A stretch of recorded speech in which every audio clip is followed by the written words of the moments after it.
I know if my mic is working. I think it should be. The problem with using recording settings and streaming settings on my mic is that it always fucks up. How's it going, everyone? What's up, Green? What's up, Russia? What's up, Trucker Nero? Hope everyone is doing very well on this fine Sunday afternoon.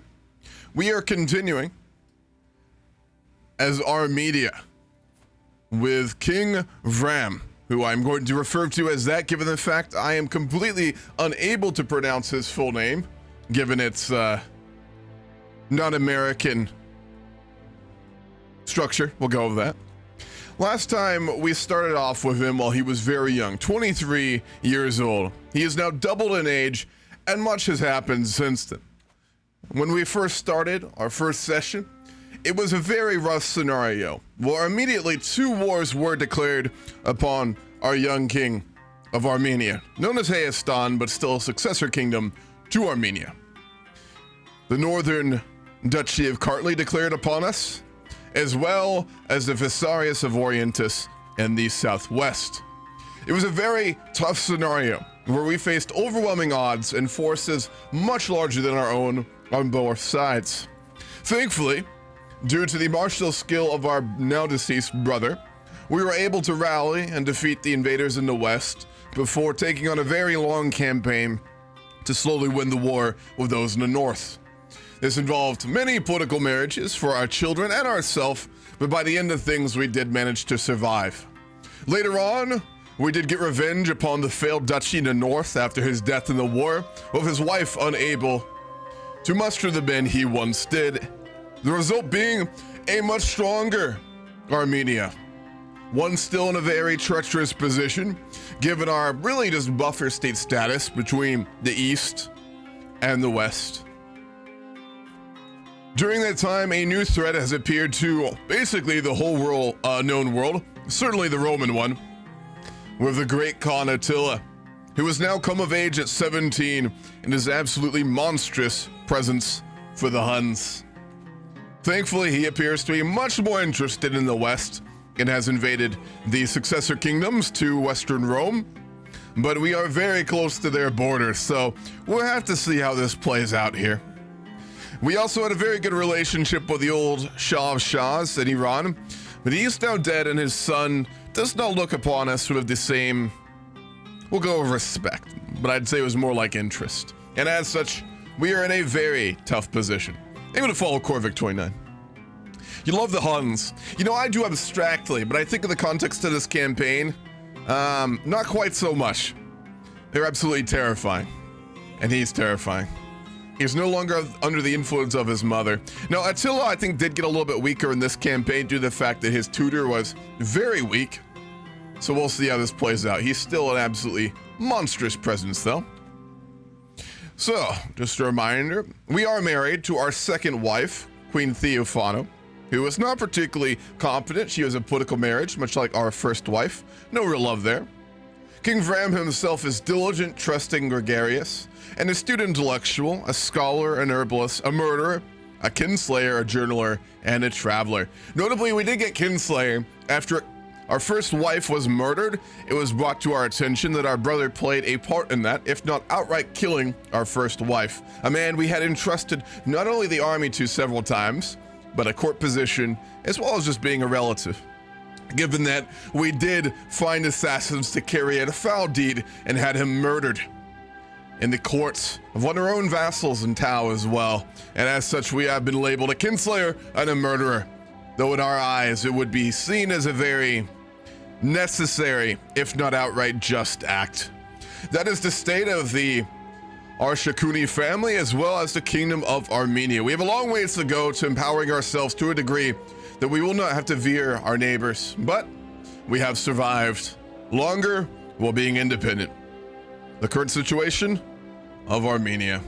The visionary, yeah, he's a murderer, but he murdered for better reasons than most, at least, I would say. So we have 21 Diplo, 4 Martial, 13 Stewardship, 9 Intrigue, and 34 Learning. So we are an incredibly intelligent, incredibly learned man. We also know, I believe, like 4 or 5 languages. There is a way to see that, and I am forgetting how. One of these icons, I believe, does show it. I know we speak Armenian, Western Iranian, Latin, and Greek. I think we speak 4 languages right now, I believe. Yeah, there it is.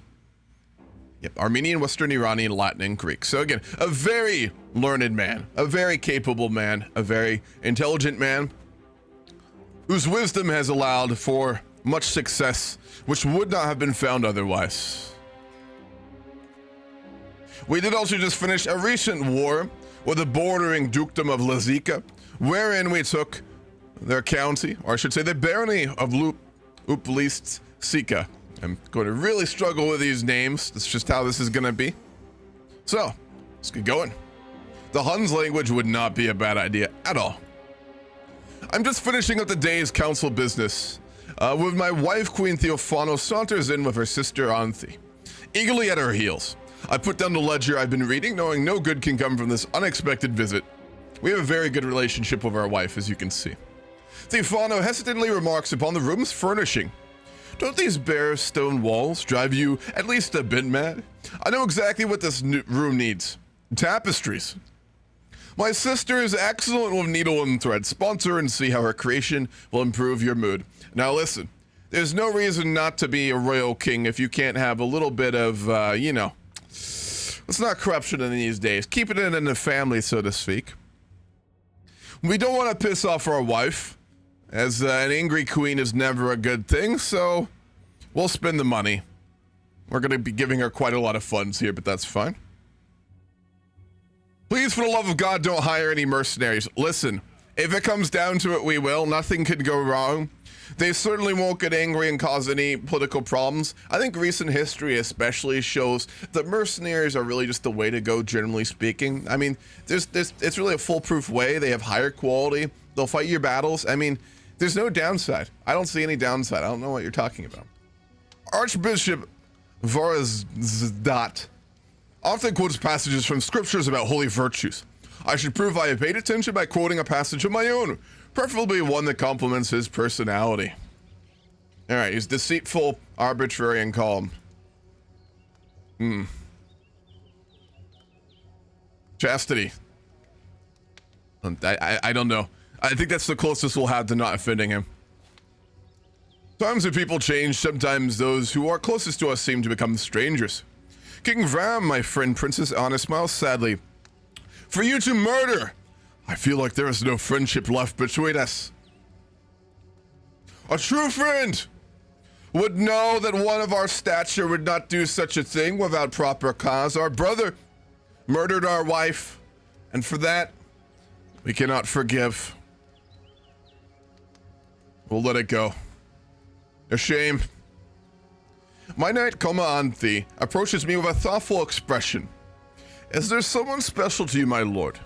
This is for the tapestries she's commissioning. You know, this whole affair is literally just to get our wife to not cause problems. So let's name the tapestry after our wife. Feel like that's the smart play, the wise play here for King Vram. A good wife is a stable kingdom and a stable court after all. His wife just said your walls need live, laugh, love. She really did. If you haven't already picked that up, our wife is a bit of a basic bitch. I'm gonna be honest. Arbitrary, paranoid, and greedy.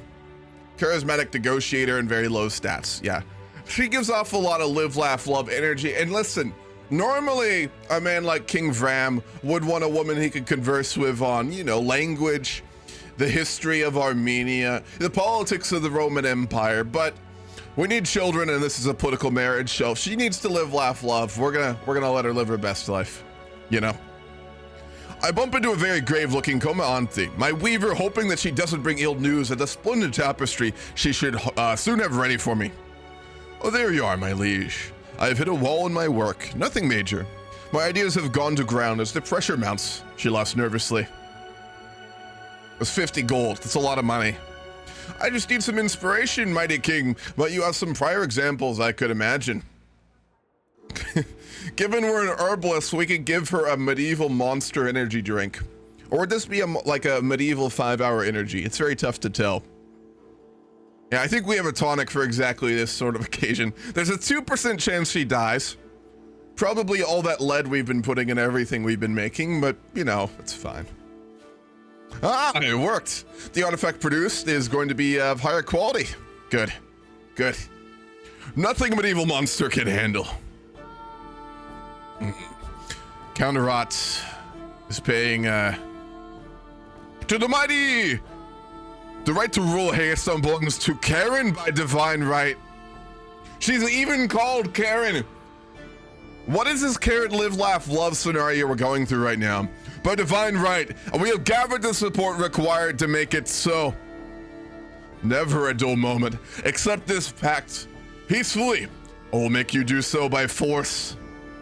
Not by a man of your stature, Counterrat. Not by a man like you. Call the bandits. Traitors everywhere.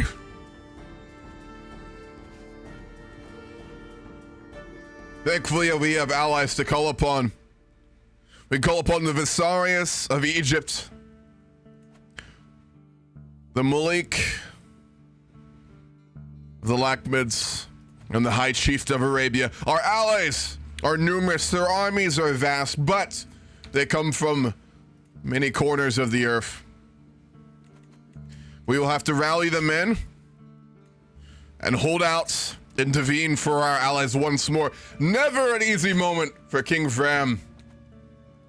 We have not even tasted the strength of our true enemies in Rome and in Iran.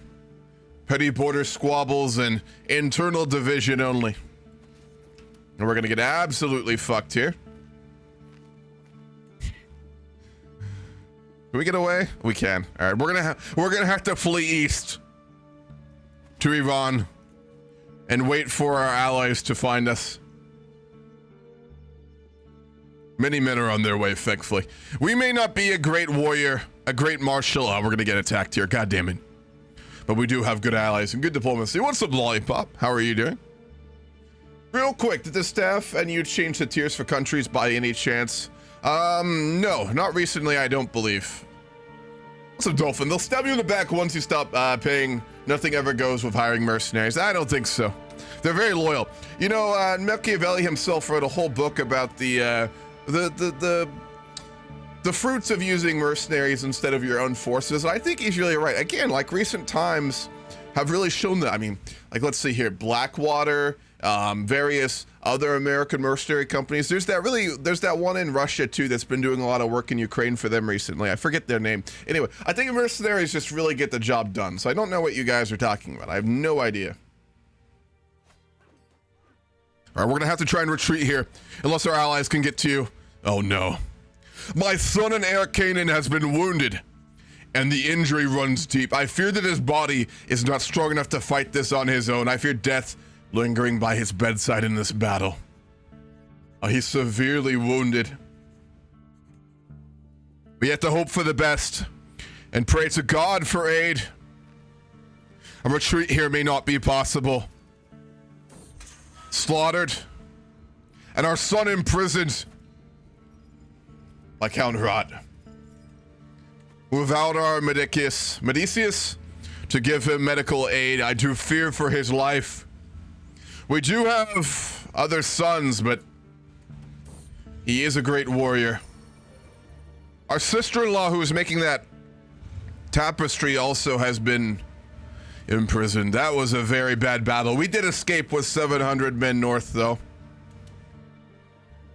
Our allies will have to do the work for us. I'm very aware when it happened in Russia. Yeah, Russian Civil War 2.0, or what is it now, like 5.0? I mean, I'm here for it, man.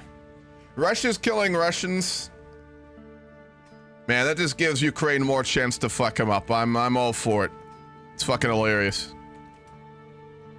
I probably shouldn't enjoy the suffering and death of people, but if those people are the ones perpetrating a one-sided war on a country that they have no business doing and committing war crimes, I mean, I gotta say, I do enjoy it a little bit. I'm gonna be honest. All right, let's head south and meet up with the armies of the Visarius. Generational belligerence. 1,500 men. Our allies in the south are cleaning up their armies. We'll wait for the Visarius and we'll take them where they siege the gates of Devine.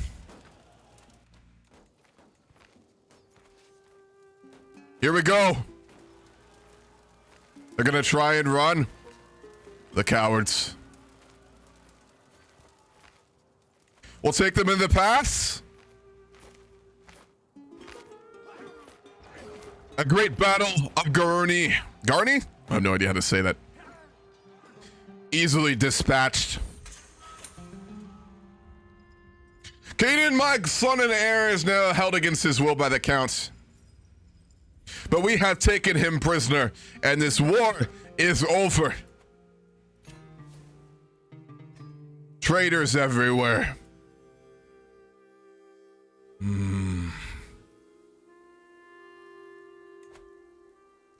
As I said, our troops may not be numerous, but our allies and our shrewd diplomacy is carrying us through all this internal division. We have imprisoned the rebels, Count Herat, Duke Mirdat, and Count Vartan. What should we do with these traitors? We are not a tyrant. We are not a murderer. But we are also not innately, I would say, a good man. We're a learned man, and we know what happens when you forgive those who rebel.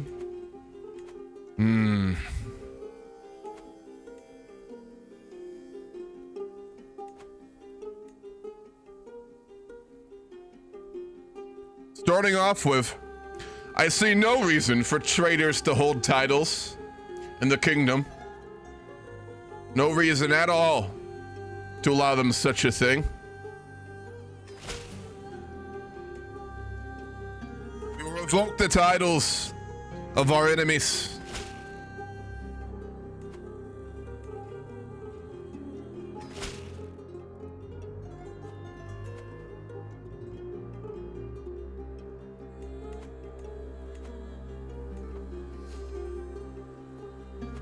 And having done so,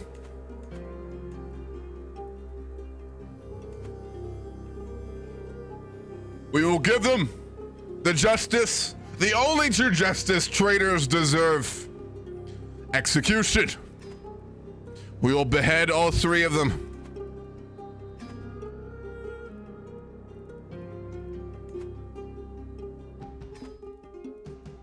And with that, we cut off all three heads of the Hydra. Wow. That was a big rebellion.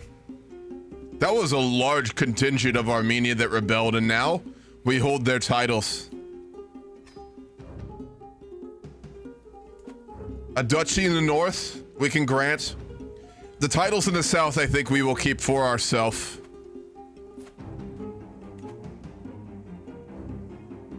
Now, who to grant such a thing to? That is the real question.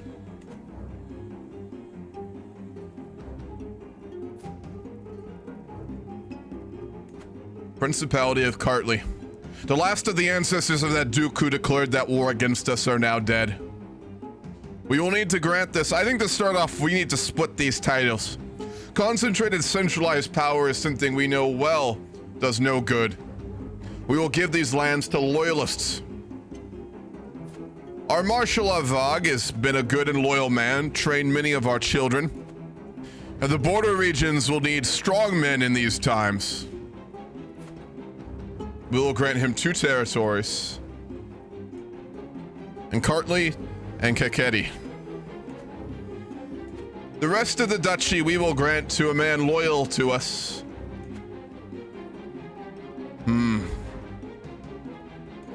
Strong man, I think. Maybe a knight.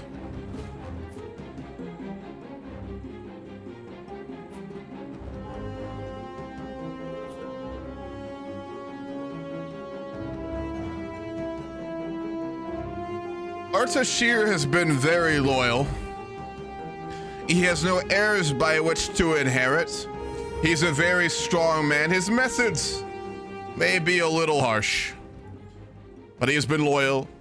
We have traveled with him for years. He has brought up our children. He is a man we can trust. I think we will grant him the duchy. Or can we not? We must give him a county first. And we'll grant him the principality itself.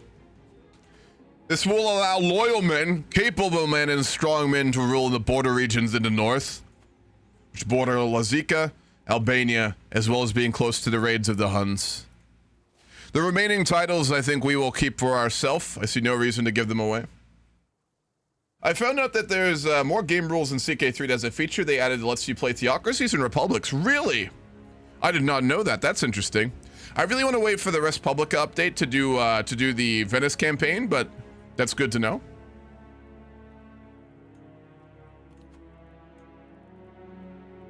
We will make Prince Artashir of Kartli our marshal. No longer a humble caravan master. He's capable, and we need strong men in these times.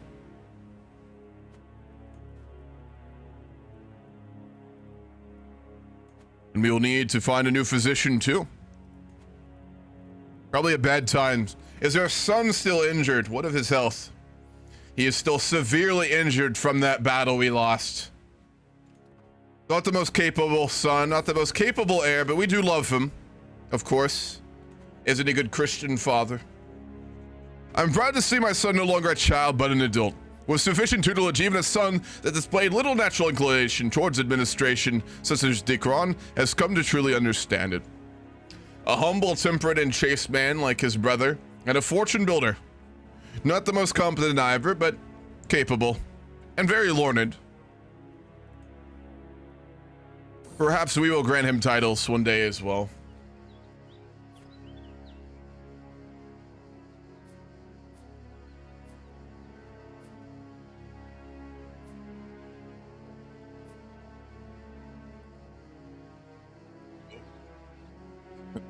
An ill Amazonian poet, herbalist, physician.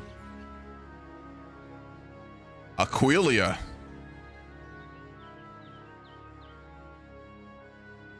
She would not only be a capable woman, but one we could actually converse with on many scholarly subjects. An herbalist, too. Ah, very capable. We're lucky to have found such a woman. Though, I suppose the first test of her skills will be healing herself, given she is sickly. An interesting woman in our court, to be sure. We'll have to keep an eye on her. Welcome, Cheese. You have 19 tabs writing a country profile in Denmark for the MD game. Hell yeah. Not too much. There was a civil war, a rebellion, and a false claim, but we put them down and executed their leaders. More struggle and more toil for King Vram. With our remaining income, I think we need to focus explicitly on getting out of debt and administering our holdings. A wise man, a man who has read much not only of scripture, but of histories of Rome and other places would know. Oh my God, they took more lands. Fuck.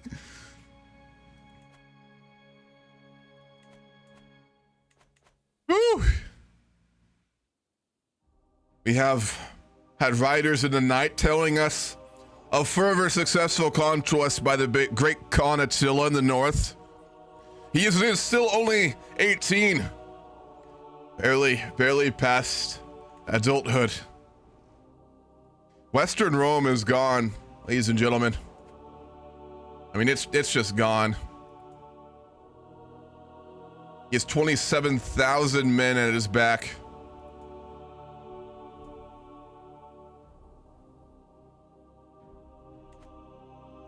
It's gonna have to, this is like when you pass a crackhead in the street and you just look the other direction and don't make eye contact. That's gonna be our foreign policy towards the Huns here. A man like King Vram would... You know what? What would a man like King Vram do in a situation like this, with such a dangerous empire so close to his borders? He is no coward, that's for sure.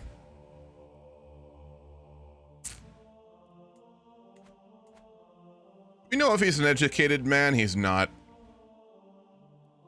Let's try and learn his language to start off with. He speaks Ogur?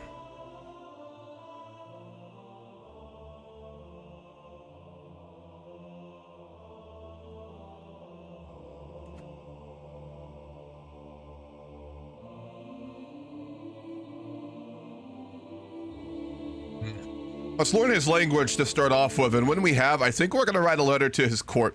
You gotta remember, his court is very close to us. It's him in Tmutarakan, which is, again, just north of our own holdings. We'll learn his language, and then we're going to send him a letter. Gore? I don't know how to say that name. But regardless, we'll learn it. We can't afford not to. Need a guardian for our son? We'll take him under our own tutelage. One thing we will need, though, is another court tutor. That we cannot. We'll make actually Aquilia our tutor. She really likes us. We built up already a rapport with her. She's a very capable woman. Could make a very good tutor for our young sons and daughter, I believe. Yeah, daughter and 2 daughters and a son. Make Dikron the tutor? He is very incompetent. I think not. I would like to get more courtiers. We have so many we can do. We discovered currency.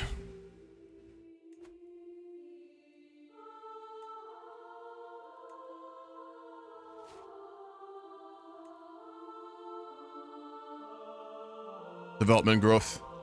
It was the last of the Iron Age texts we didn't have. Just a reminder, we are currently working on chainmail.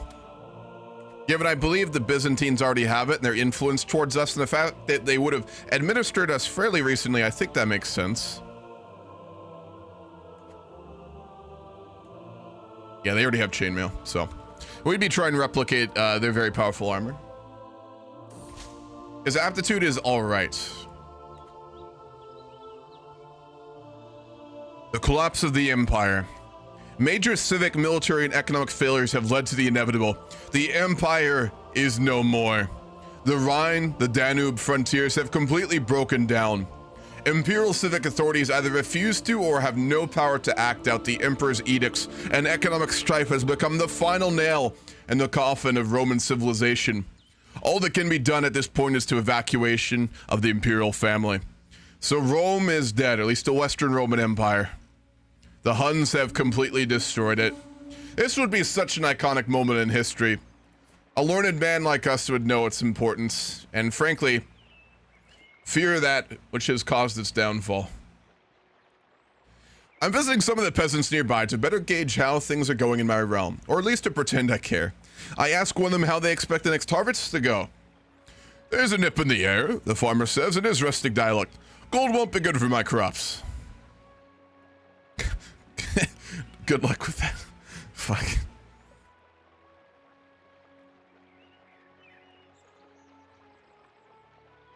Yeah, we're literally gonna just say good luck. I think I found the reason why so many days have been rat-free more than others. My martial prince Artashir happily declares as he moves aside to reveal a servant holding a very displeased cat. It wriggles in an attempt to free itself from the scratched-up arms of the servant, meowing in a rather endearing fashion. I'd say this one successful rat hunter. In fact, it was in the middle of a wrestling match with a fat one when we found it. What say you? Should we adopt the cat? I think absolutely. We could use some companionship. Perhaps he will make for a better companion than our wife. Imagine losing your empire to a teenager on horseback. Yeah, literally. To be fair, this dude at like age 7 had like 19 prowess, so he's a little bit built different, I would say. What should we name the cat?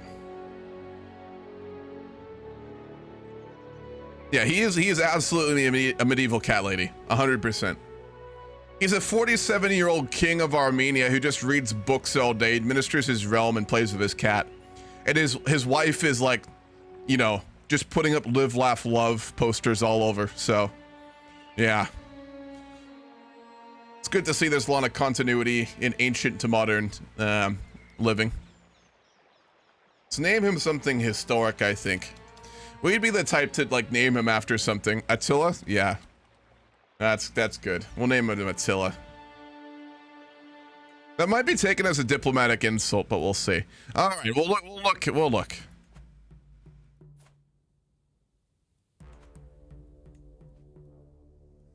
Yeah, so Dikron is capable. The problem is he's nowhere near as competent as Aquilia. They're not even comparable, right? They're really not. I'm still smiling at a joke my steward Dertat made at this morning's council session when Prince Attashir catches my arm. Liege, I've been meaning to talk to you. I know you feel much affection for him, but really a place on the council, no matter how good of a steward he is, this insult is just plain to see. What does he hold on our council?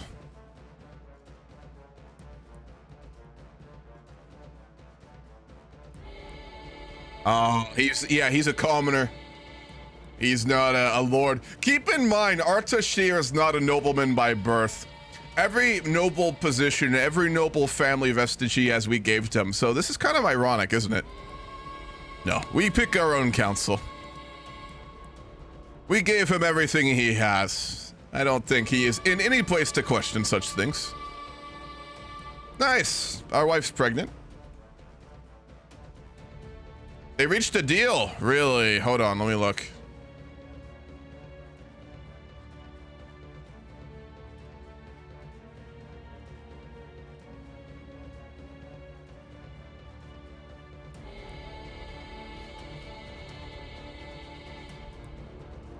Yep.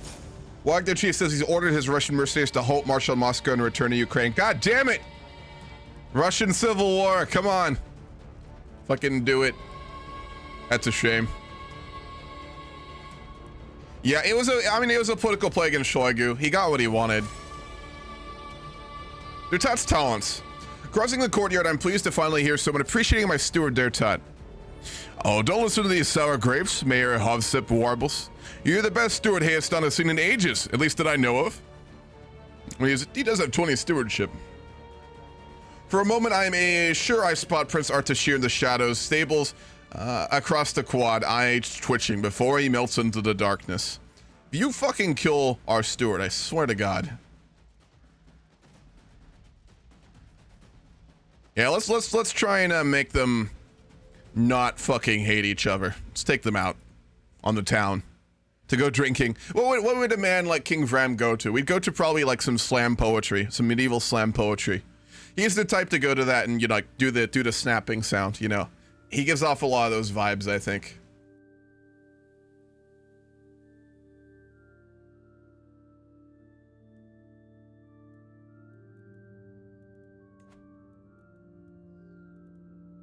Work on developing the capital.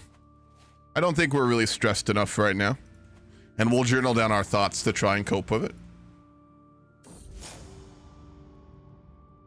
Vram if it's a boy, Annie if it's a girl. Sounds good. That one meme of a guy with a pointed stick saying go to war. Yeah, literally that. What's up, note? This did show Putin's pure weakness. He retreated to St. Petersburg like a bitch yet. And Lukashenko fucking flew to Turkey. It's ridiculous. It does really show how weak Russia is in the modern world, doesn't it? If nothing else. My steward there, Todd, burst into my rooms, knocking over a lamp and almost setting a cushion alight. Vram! I'm sure I'm being followed, he cries, pointing after him. There were men skulking outside my chambers. My things have been moved. All right, we'll look into this. We want to make sure no one's doing anyone fishy.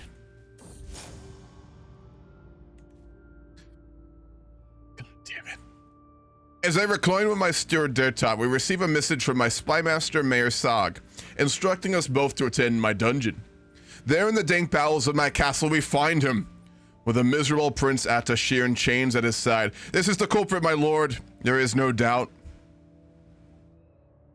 He's a loyal man, and he's a capable man. That's the worst part of this.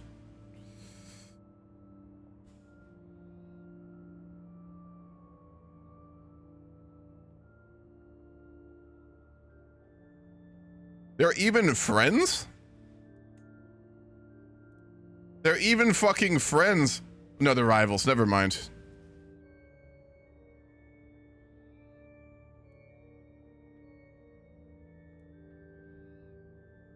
We're not the type to torture, I would say.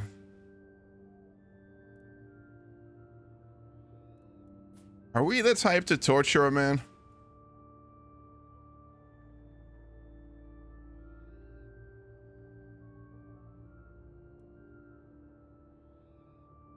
Because we're not really a good person, are we?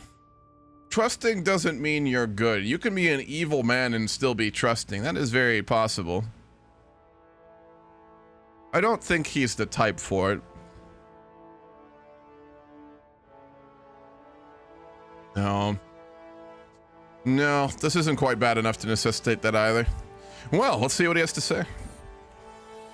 We've had a daughter. Or are we gonna name her Annie? Gregarious doesn't necessitate morality either. You gotta remember that.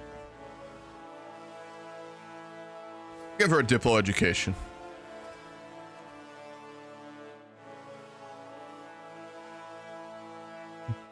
We were replaced as dynasty head by a child.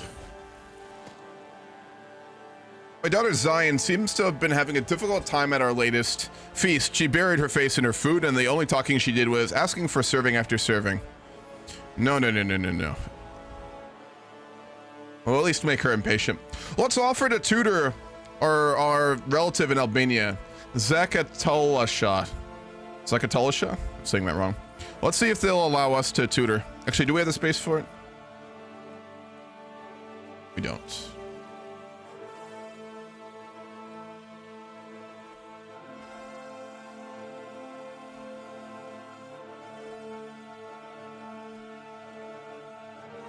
Nope, wouldn't accept. That's a shame. Understandable, but a shame. All right, we'll go back to our daughter. All right, I'll be right back. I need to get an allergy pill. My allergies are hitting really bad. One moment.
I'm back. Got some coffee as well. You know, whenever I don't have my coffee, I'm always very much reminded of the Snickers commercials. You knock yourself about a Snickers. It does feel that way. Probably a caffeine addiction, but it's more fun to think of it in those terms, you know? I'm also drinking black coffee now, which is brutal.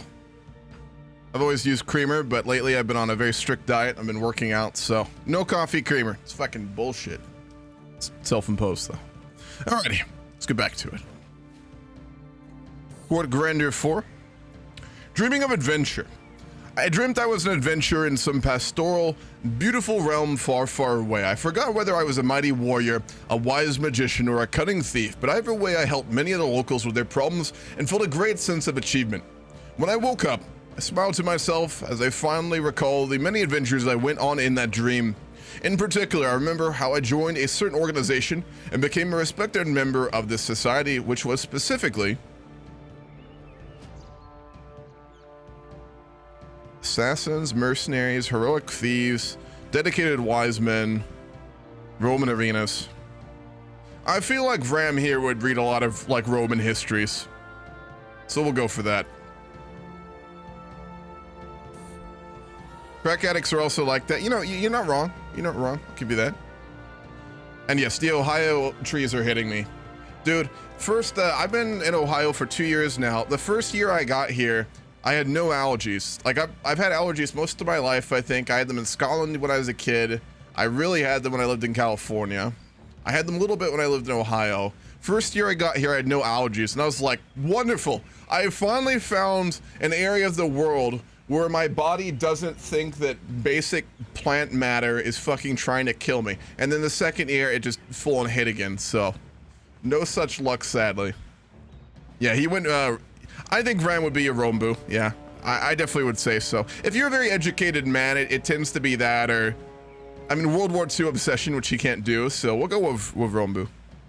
Ohio's Ohio. I wouldn't be surprised if he was more allergic to the state than the trees.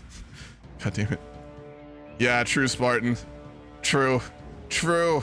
Fucking pain. As Attila approaches me with yet another dead rat, I can do nothing but praise him. The castle has never been more free of rodents. Speaking of Attila, have we learned his language yet? No, 2 months to go. We're getting close. Another interminable council meeting trundles on until my ears are suddenly pricked up by my steward Dertat's winsome tones. Urgent business, my lord. Hayeston is in dire need of a court painter, someone to take care of creating amazing painting masterpieces. He places his hand on his heart. Of course, I would be willing to take on such an important burden, my liege.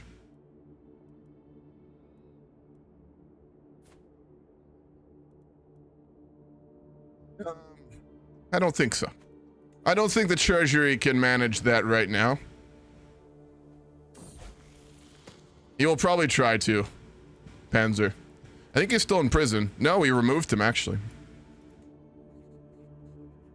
We'll need to choose a new one in a moment.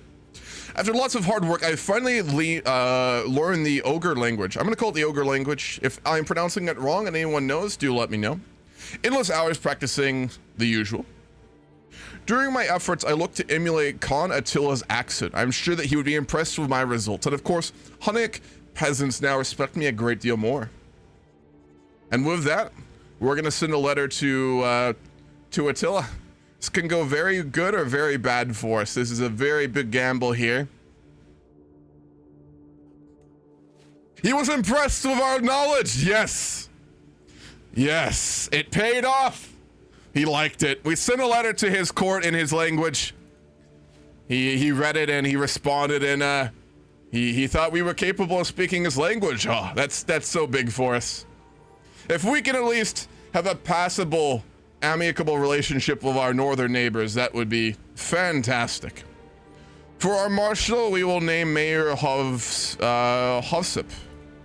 Capable man.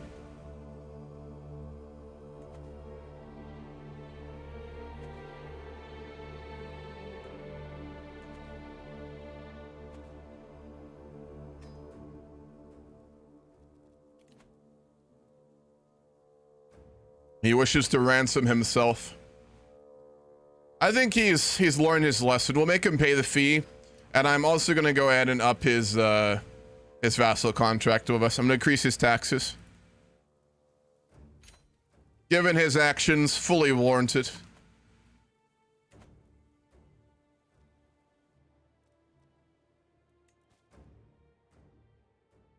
He wants a council position, of course.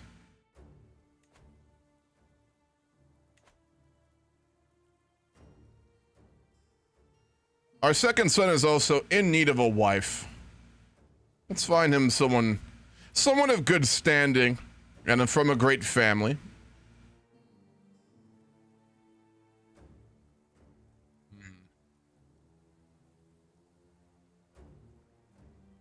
Egyptians, stalagmites. Maybe this would be a good time. Does Attila have any... He does have a sister who's unmarried too. The sister of Attila, Maturka Balamird. She's 16, brave, sadistic, and impatient. Let's see if we can get her married to our second son. Not a chance in hell. That's fair. Worth a shot.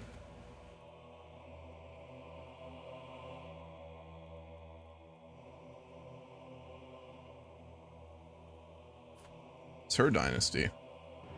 Arsacides. That's our own as well. Let's try not to keep it too deeply in the family, huh? We don't need to do Armenian Habsburgs here. Dacia. Great. She's rather old. Thank you for the prime cheese. Appreciate it. To which campaign cheese? The Armenian one or the... which one? Deserves a smart wife. I agree, but this is going to be a political marriage. The daughter of the Diocese of Dacia would be a very good marriage. It's very far west, but I think it never hurts to have more intermarriage with the Romans and their royal families. Armenian one. Hell yeah. Attila has standards? Apparently so. We'll betroth them to Magnila Decimus. She is honest, humble, and charming. She also may be of a fairly good appearance, so we'll go ahead and betroth them. Another good political marriage. And then we will make our daughter Zion tutored by Aquilia as well. We are getting a lot of Roman culture in our court right now, aren't we? Given the Shah of Shahs doesn't like us very much, that might be a little bit problematic.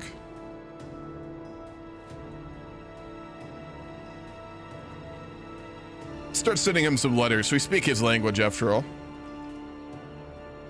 And we are also out of debt finally. What's costing us so much money?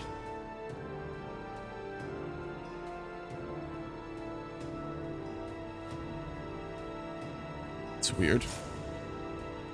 Dirtat's charm. My steward Dirtat and I am ambling through my gardens, laughing raucously. At a rhyme he overheard a servant tell when Prince Artashir crosses our paths. He looks at us sternly. My lord, there's something I wish to discuss if you have a moment.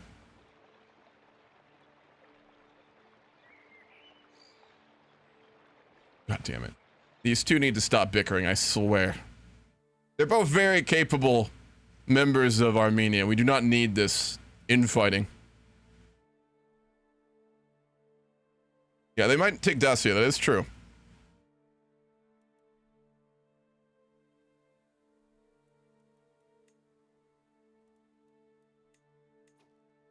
We could offer one of our sons as a ward.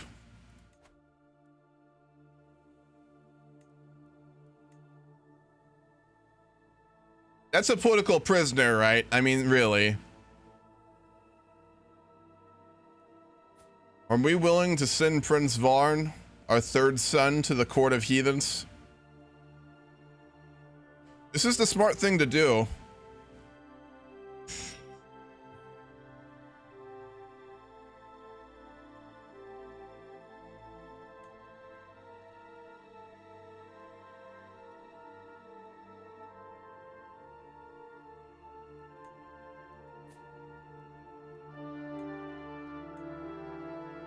We're gonna do it. We're gonna have a sit down with our young 8-year-old son, Prince Vram. I'm sure King Vram would be very sad while doing this and be very... It'd be rough. But we're smart enough to know the threat they represent existentially to everyone, including us. And we know that any act to gain favor of the Hun we can take would be worth it. We're gonna send Varn. We'll sit down our son and explain to him where he's going. We'll send him with a retinue, of course, and a guard. But we will offer him as a ward to the great Khan Attila.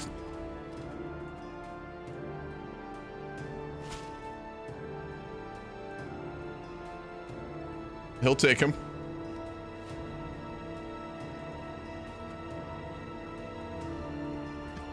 We gain mental resilience right after doing that. Oh boy.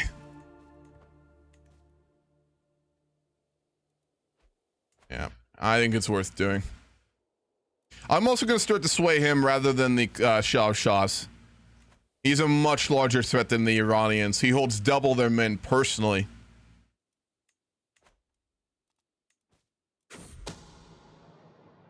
My spies have informed me about a hunter causing a ruckus at the local tavern. The woman has been spending large amounts of gold, bragging loudly about the great deal she struck with a fancy lord in pearls and silk. Apparently, she drew a map of the local mountains for an unknown nobleman. The spies think the lord must be scheming against me or one of my subjects.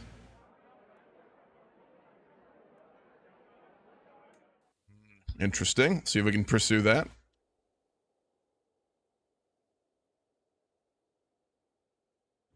We're already an hour in. We are. The music just stops. Wow. Paradox games are a time machine. Change my minds. They warp space-time continuum. A peddler in a cloak with dozens of baubles and knickknacks sewn onto them rattles up to me. You strike me as a seasoned collector. She pulls out and opens a battered chest brimming with bones from every limb imaginable. I have some of the rarest saintly finger bones, even some foiled in gold. They are sold as singles, but I will grant a special price for a full set of 10.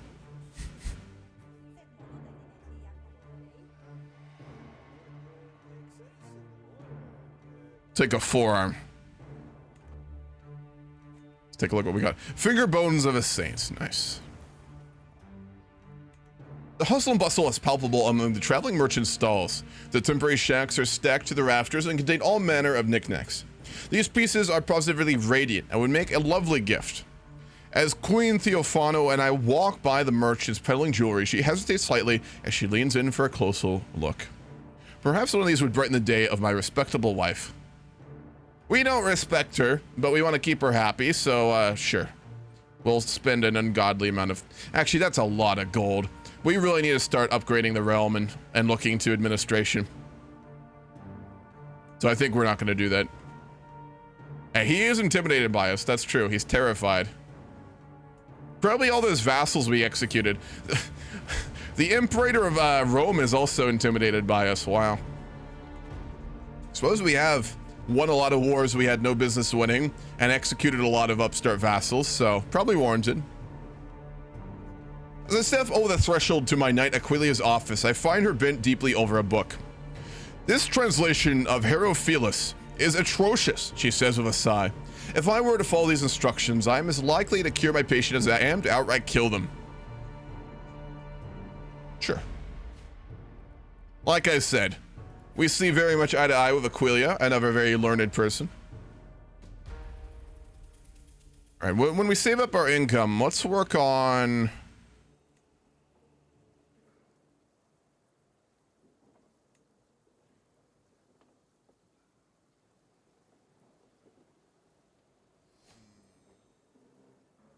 Probably a barracks, I would say.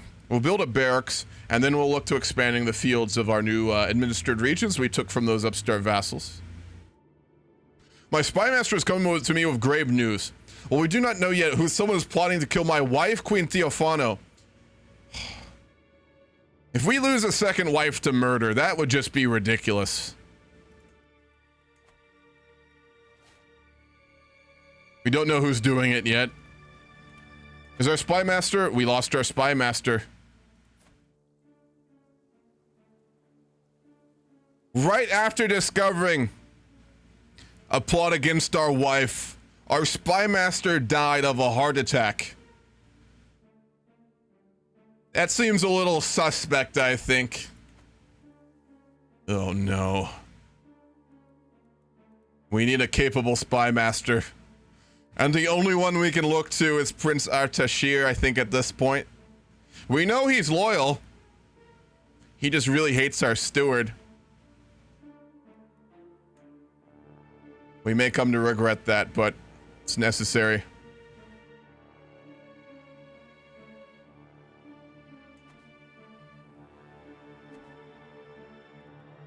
Put him on espionage. That is very worrying. Yeah, someone I think was getting tired of the Live, Laugh, Love posters. That's what that was. Man, you know what's human out? When you get like a bottle of water out of the fridge and then like 5 minutes later it's covered in fucking perspiration. Can help.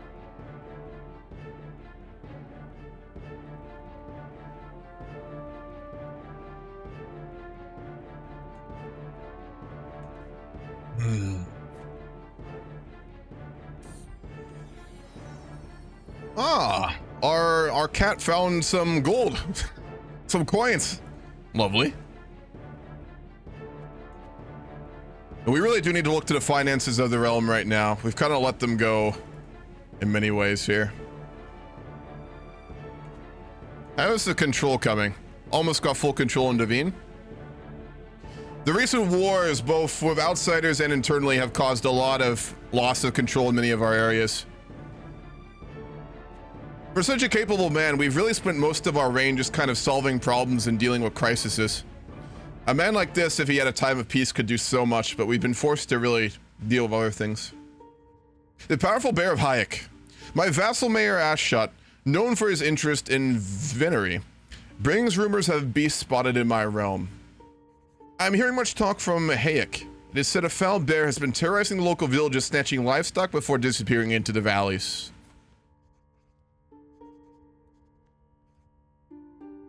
Good for hunting, but we're not a man who cares much for it. Dude, fucking true dolphin, you know. How hot is it today, actually? It's the humidity that's killing me right now. Yeah, fairly warm. Not actually as bad as it was like 2 weeks ago, but still. Ugh.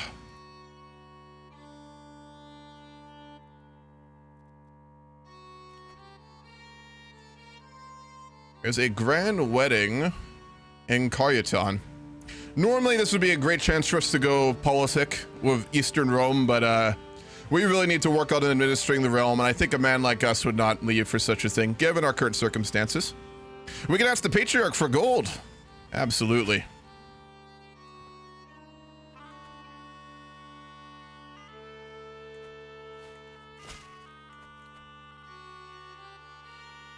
Prince Artashir is paying homage to us. He didn't give us any gold, though. Healthy.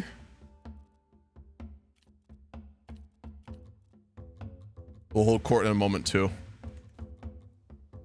With the money we have gained, let's go ahead and build a barracks in Devine. And hold court.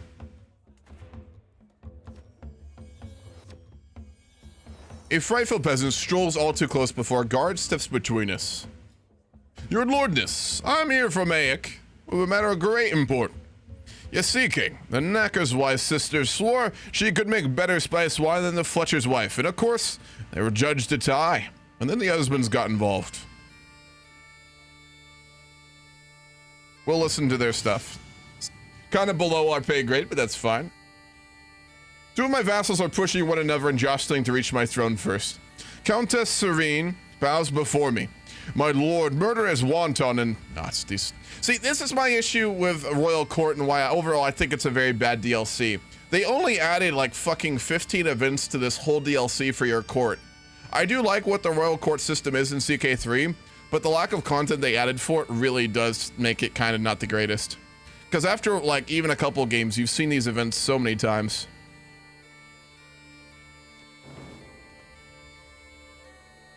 Next petitioner is extremely angry Prince Sivag of Vesperaken. With the briefest of deferences shown, Prince Sivag relays that some of my knights, led by Uriand, have passed through the county of Vesperaken recently. They have looted, pillaged, and despoiled the villages and farms of Vesperaken. It's an absolute travesty, my king, and I will not stand for it. We'll make them give back everything they took. Man. Competent, but constantly causing problems. That's the state of all of our council members and our men. No idea. What's that in European units and American units?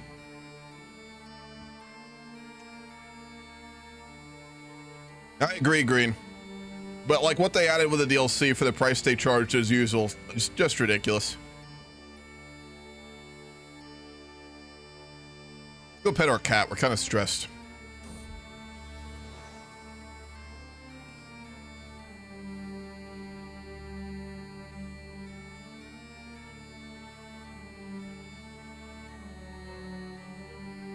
We'll continue just to administer the realm. Hey. So I hear a quiet meow and my cat Attila jumps up on my lap and starts purring. I sit with him for a while just listening to the calming sound and petting his orange fur. Our boy here is literally a cat reader. It's like reading all day, chilling with his cat. Melissa, the daughter of Visarius Pontemius of Egypt, has given birth to a daughter. This is the wife of our son and heir. So we have a grandson, or a granddaughter, I apologize. Of Santa. Not a son, unfortunately. 78 degrees. Yeah, that's nothing. What's up, Orion? Attila is very, very good. He's in very good shape. We sent our third son as a ward to him, and we've been exchanging correspondence. So he actually likes us, but he's a terrifying presence and ravaging Europe right now. My wife, Queen Theophano, eagerly brings the man before me. My king, allow me to introduce to you Kairos, claimant to the region of Strumica. Kairos bows before me and says, "It is an honor, my lord. Sadly, Strumica will most likely remain out of my grasp without a beneficiary on my side." Yeah, we're not gonna fight Rome for you. So, good luck with that. We are no fool. More and more wide-eyed servants seek me out, claiming that, to have seen my departed wife, Queen Ma, walking the halls. She can find no rest, my lord. That is why she stalks the place of her demise. Our first wife is haunting our castle, apparently. We're a very esoteric man. We're a very... We dabble with the occult, so let's have someone look into that. Now, she was murdered by our brother, just a reminder. That's who she is.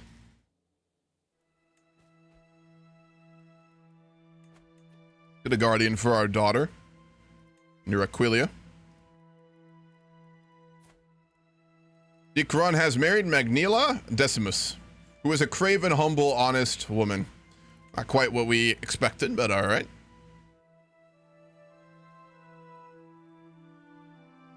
Unlive, unlove, unlaugh. Attack Lazika and Albania before the Huns take it. I don't think it would be wise to piss them off and start some border wars. The longer we have the mountains of Carpathia between us and them, and buffer states, the better. Lazika is a very nice buffer state for us to have. I don't see any reason for us to change that. Still no major wars between Rome and the Sassanids. They're both very weak men, aren't they? Not good rulers to be reigning during the age of the Huns and Attila. Yeah, they did take northern Albania. You're right about that.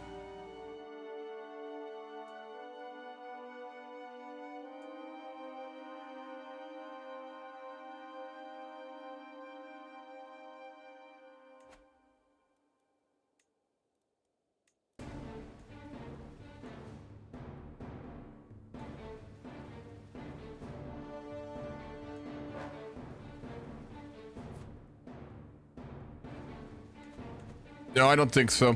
We're not a warlike man. We're just not. It's just, I don't think it's something King Vram would do.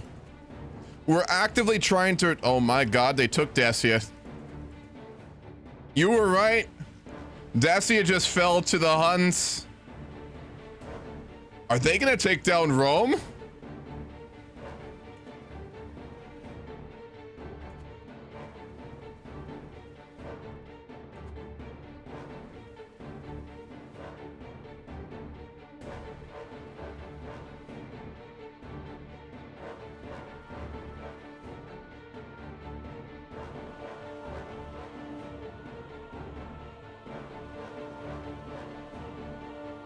That's dangerous.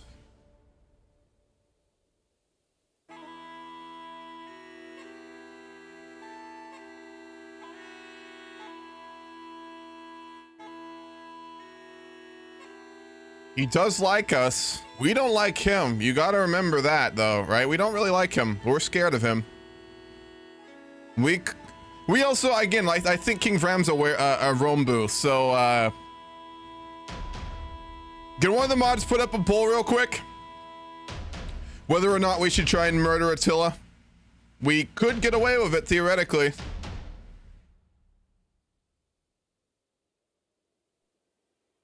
If he finds out, we are so fucked, though. Not only does he have our son as ward, but we are very close to his borders. But I think it's something we'd consider.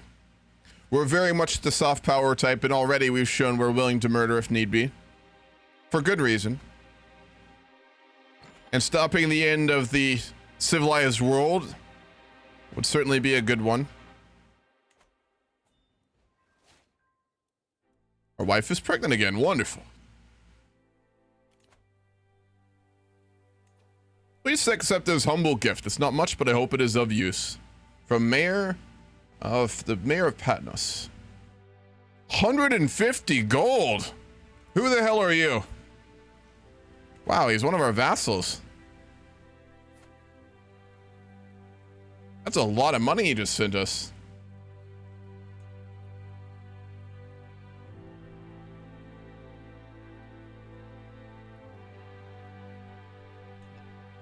Well, we will remember that. We can use that to continue to upgrade the realm, too.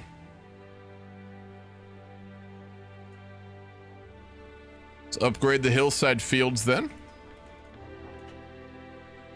A good man. A good vassal. A man who loves his country.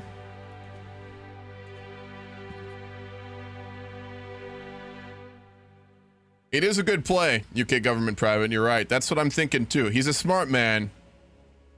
He's a shrewd man.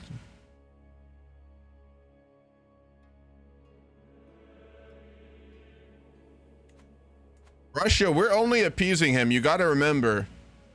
We would have, I suppose, a respect for what he is and what he's doing, but we wouldn't like him, and we'd view him as an existential threat. You gotta remember, these are Huns, right? Even us, we would view them as savages. We're smart enough to reconcile and to try and work with them, but by no means do we like them or their culture, right? They're barbarians. Fully. Dicron's already married, Green. Yes. All right. We're gonna make a very dangerous play then. I'm gonna invite no agents either. By any means that we grow the circle is a danger, so we'll do it ourselves with those we hold close. We had another daughter too, Princess Arvig.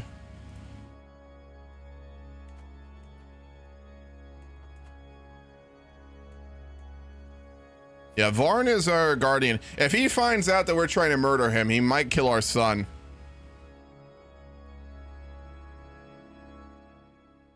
He just became lazy. Fuck.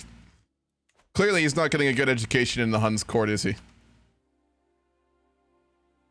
And yes, this is the Fallen Eagle mod. Portito TV. Could someone grab the link for the mod and send it for him real quick? I appreciate that.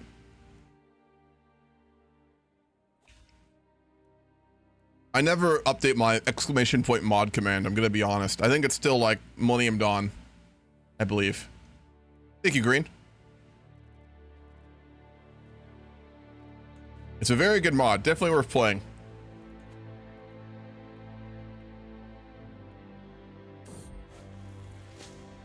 Secrets of the body.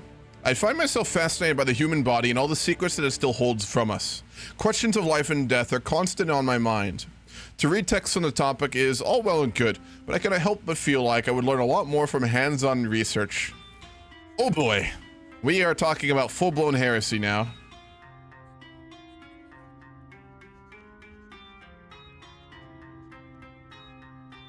We wouldn't be stopped by such a thing.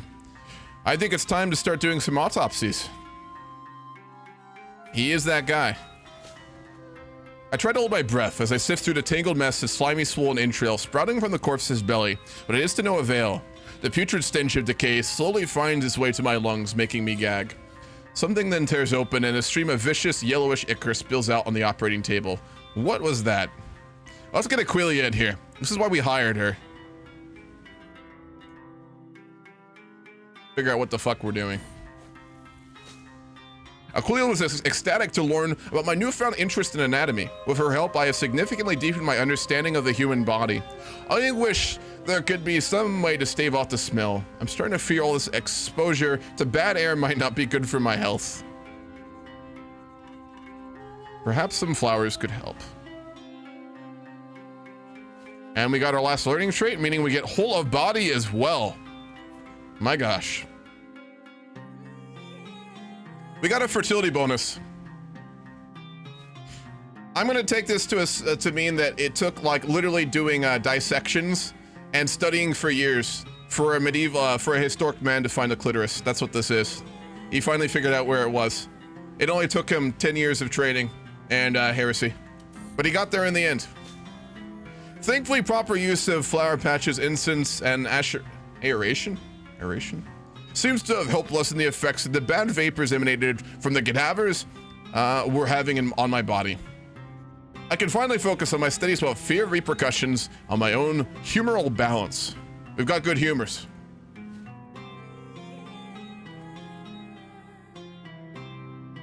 We're gonna go down theological too. You gotta remember, we're a very religious man. We're just like the based version, where we're willing to experiment. We're really deep in Christian occult. Maybe be into that. What's the Jewish form of magic from like the early Jewish religion? There's a name for it. Wasn't it like even fairly practiced in these times? Hebrew magic, there's a name for it. It's really interesting. I'm trying to remember the name of it. I can look it up here in a second. Here's the name of it. It's a name for it. Kabbalah? Is that what it's called?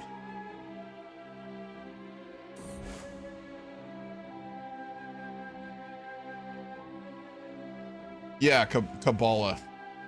Maybe it'd be into something like that. Kabbalah, yeah.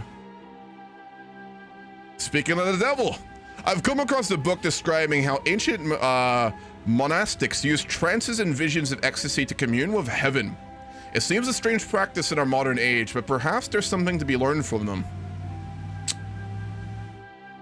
Yeah, we're never a man to shy away from knowledge, are we? It's a very touchy subject, yes, I know. Locked in a room, strange powders on a burning fire provided overpowering heat, smoke, and smells as I tried to feel the things that lie beyond the world of senses. I do not know how much time passed before strange, indecipherable visions of light and pulsing sound came to me. My man is just like really deeply meditating. For anyone who's meditated for a long time really deeply, dude, the shit that happens is wild. For anyone who doesn't meditate, you should do that shit. Not only because it's great for de-stressing, not only because it's good for your life in general, but because when you get like in really deep meditations, the shit that happens is fucking wild. Like, goddamn. I've tried psychedelic drugs before. Don't do them. They're bad for you. I'm gonna be honest. Deep meditation can get you there too. It's equivalent. It is. I'd say so. The deepest way, like if you get really deep into meditation, it's pretty close to like some psychedelic compounds that you can use. Not gonna lie, it's fucking wild. We're gonna keep experimenting with it. ADHD don't let me. Orion, do you take medication? Meditation with ADHD is very doable if you're on medication, would be my comment on that one. I did it once and forgot to feel my body. Dude, it's wild though. It's really fun and it's so good for you mentally. As I experiment more and more, I get a clearer and clearer grasp on things. It is as if I can now summon the presence I feel when I started my little ritual. It offers stability and comfort from the chaos of the world which swirls around me. And we became a wise man. My gosh, King Vram. Go on a lower speed. He's getting older and I really like his character, so I want to make sure that we do him justice in his last years.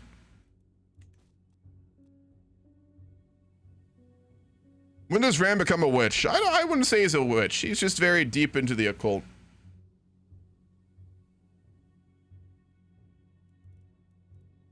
The starting character I'm doing in the multiplayer grand campaign's a witch, though. That'll be fun.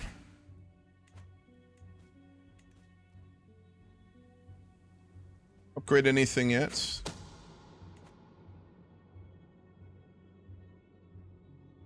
Hold on. Hold on. We need the good music for this. Hold on just 1 second.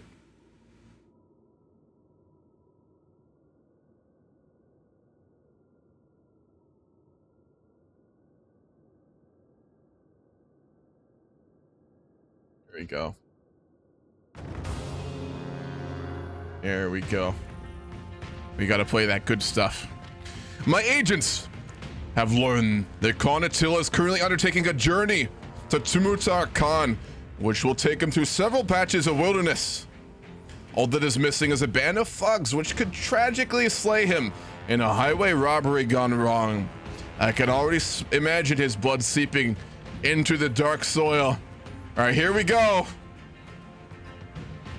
95% chance to kill the great Khan himself, who has destroyed Western Rome. Oh boy.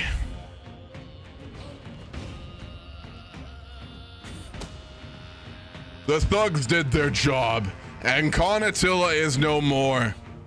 As the travel party stopped to camp for the evening, bandits poured from the trees, calling for blood and gold. The soldiers fought back, but thankfully, it was not enough. Khan Attila was tragically slain in the melee. The bandits are now hunted by all, and no one suspects our involvement. Our very risky play has paid off, and we have slain the great Khan. The empire is now ruled by a child, only 3 years of age. Huge! Through nothing but diplomacy and intrigue, we have felled a great empire-ish. It's still there. Francia owns Naples? Huge. Huge. He's a very competent regent, though. A shame. And yes, you can also meditate without meds too, but if you really do need the help, or you think you do, they do provide a little bit for it. But yeah, even with ADHD, I mean, Ori and I have ADHD too, man. Pretty bad, actually. And like, you can do that stuff. It just takes a lot of practice and a lot of focus and a lot of effort. And it's one of those things where there's no shortcuts, right? You gotta build the willpower on it. And I know that sounds like a generalized statement, but it's true. It's gonna be harder for you if you got ADHD, but it's still doable. Witches of this era were wise, man, true. Like, witches as a concept weren't really around, right? I mean, heathens were hated, but witches came about much later as a concept. I mean, pagan priests and stuff, probably. Those sorts of things. And our wife has had yet another daughter. My God. Stefania.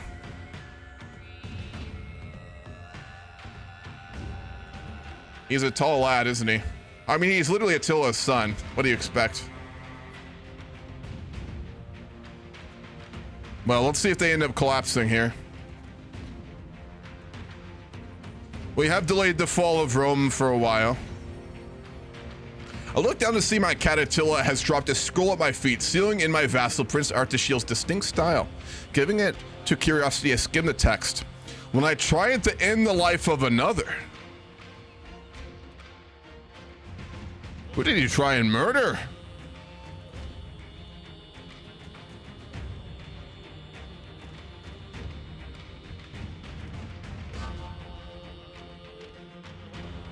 Why is it that all those we hold close in trust inevitably betray us? He tried to kill our second wife. Treason! A man we trusted utterly. Nothing more than a schemer. A traitor to the realm. We'll have his head for this.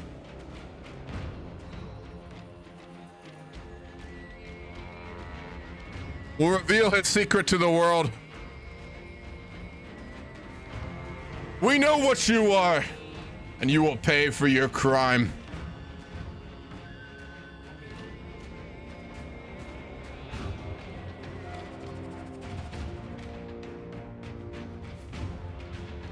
We did not imprison him, and he has declared a war. Call the bin! We march upon this traitor! We'll lead them in ourselves.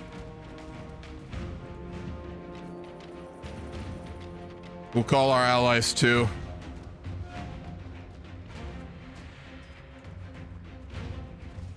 We are no great warrior, but for such a crime, we will need to do this ourselves.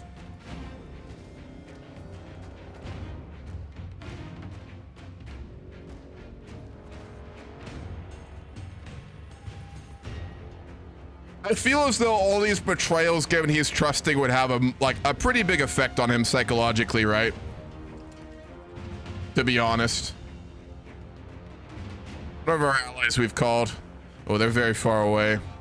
It's called Alachmids then. They're closer. We'll siege out their southern holding and wait for our reinforcements. He has a lot of men.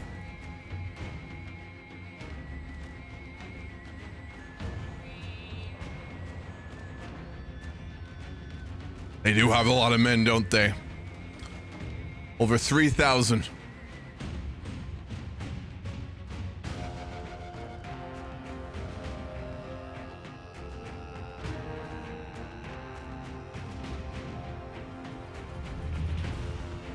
We're running out of loyal men. We'll make Caden our marshal. Surely we can trust our only son and heir. Or not our only son, our heir, I should say. And our spy master. Oh my gosh. Aquilia, we can trust her.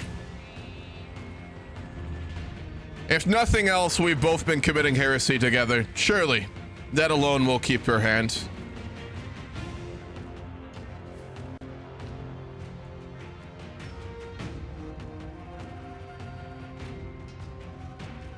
You have to travel many leagues to get to us.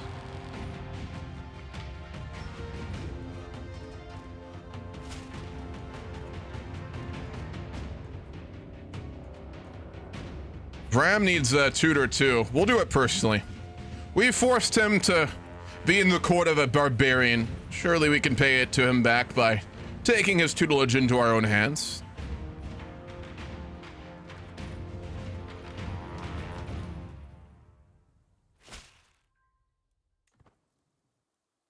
Our allies will arrive soon from the Lachmids. The Arabians are on their way too. Our allies are not as strong as they used to be. That is quite worrying. Frankly, we do have many unmarried daughters though, so we'll be fine. All right, go back to regular chilling music. Chilling is relative, I guess, but yeah, everyone does try and kill our wife. Such a good ruler, they would never even think of killing you, just your wife. True. All these people have so much respect for us, they're just killing our wives. I don't understand why. The Yawning Grave. Today I met a lesser nobleman who lives in a town nearby. He's a serious fellow, and our conversation drifts to the topic of our childhoods. As a child, he tells me, I used to play by the edge of town. My elders warned me, as it was used to be the cemetery. One day I met a kindly old townsman. He warned me I shouldn't come and pointed out various misfortunes as evidence, such as the crows, or that time I got sick and almost died, or the thunder, but I laughed it off. The last time we went, he told me, I tried to warn you when you were a child. I told you not to get lost in the wild. I sent omens and all kinds of signs. And then, you ask? I mentioned his name to some of the village elders. He frowned. She said that was the name of her deceased grandfather. Whoa. Yeah, we'd be a pretty superstitious person by this point, so we'd believe that. There's more to this world than many think. That's wild. What's up, Slater French? Bro, your mega campaign series is absolutely insane. I'm so hyped for more. Hell yeah, dude. Dog, I'm gonna be honest. There were a lot of times this week I really just wanted to launch that game up, but I have to wait for the weekend to stream it. Like an embarrassing number of times this week, I was thinking about wanting to play the mega campaign right now. It's so fucking fun right now. Glad you enjoy it. This is my favorite mega campaign I've ever done by far. It's been so fucking wild. Today's session's gonna be fun too. We're doing the grand campaign after this, by the way. And for y'all who watched last Sunday, you'll know what's coming. It's gonna be a spicy one. By spice, I mean like 1 million Scoville ghost pepper spicy. All right, we'll take the seat of one of the rebels. We'll combine with fate. Fate and karma have won the war for us. The twists and turns of fate have not always been to my advantage. God knows that I was cursed the day I met Prince Artashir. Today, however, that curse has been lifted. Fate has smiled upon me and brought that worthless cur to his grave. Good. The rebellion is over.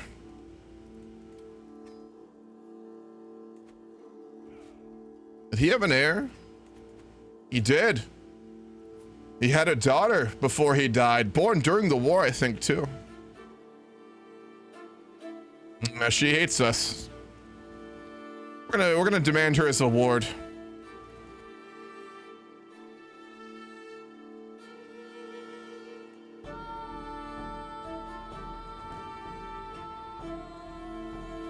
I'm using ward very loosely here. She's gonna be a political prisoner.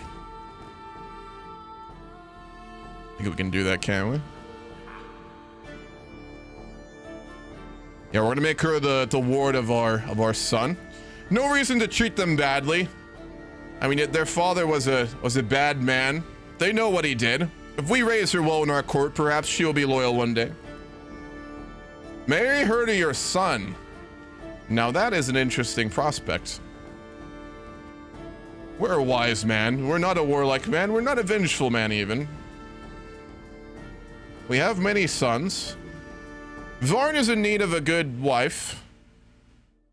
He would be very old when they marry, though. What of our younger? I think we have a younger son, right?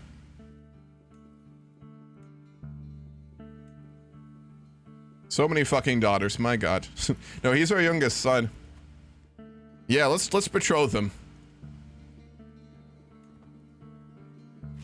The grand campaign will be even better.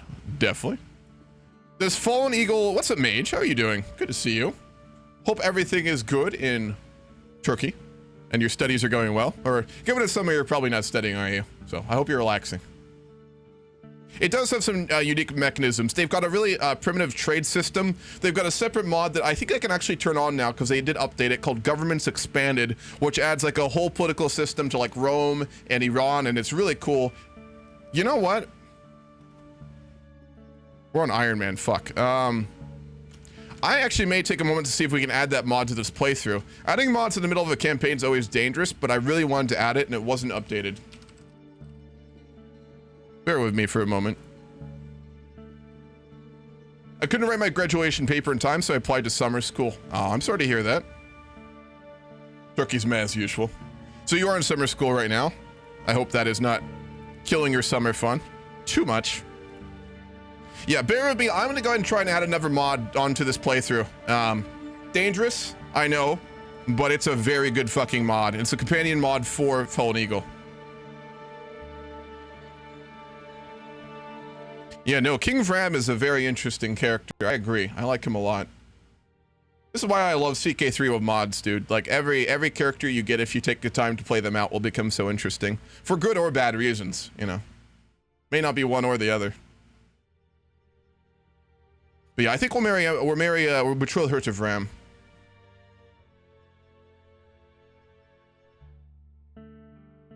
I don't go to school, it's just to write a 40 paper and send it to the teacher. I got you. 40 pages is brutal though. I've done one or two. Not a thesis though, those are, or graduation paper, those are much harder. Long papers like that are fucking brutal. I still don't know how I got through the portion of college I did unmedicated, honestly. Kind of crazy. Actually, I do. Dangerous levels of caffeine and dangerous levels of stress. That's how I did it. All right, governments plus. Let's see if we can add this.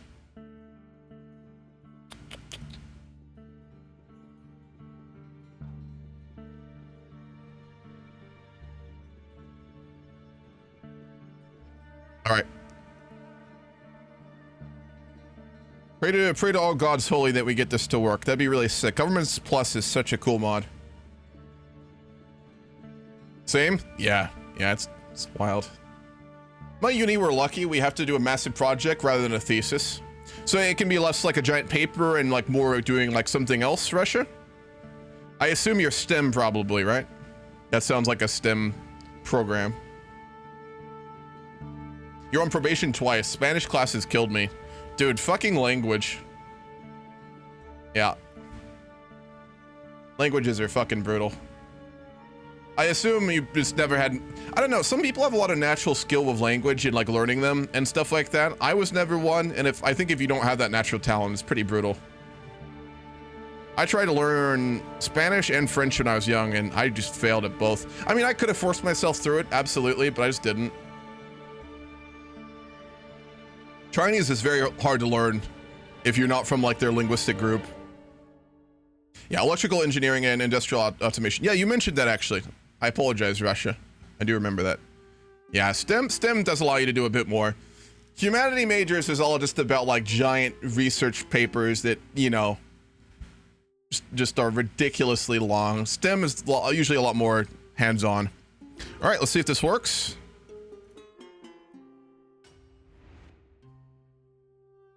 Chinese isn't even a language, to be honest. Green, are you gatekeeping language?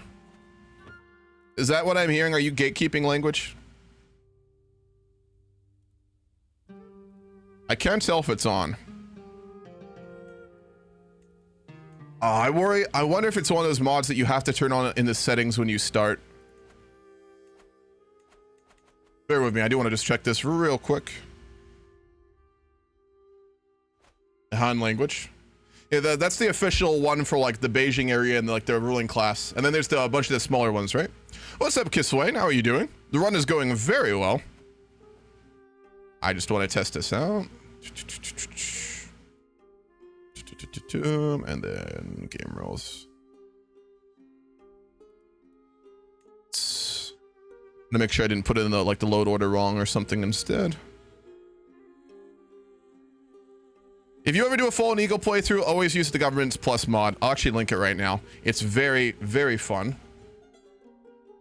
That is the one you want. No, I don't think I actually have it on right. Let me look at the load order. You can do all sorts of cool stuff with it.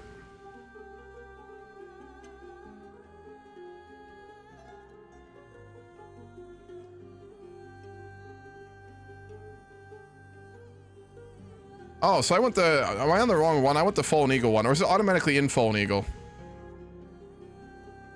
It is for vanilla, you're right. So it should already be in the game for Rome. Let me check that real quick. For some reason, I thought that you had to add both of them. I don't know why. It's already part of TFE. Thank you, Green. I'm just completely wrong and tripping balls. Don't worry about me. Let's look at their politics real quick to make sure.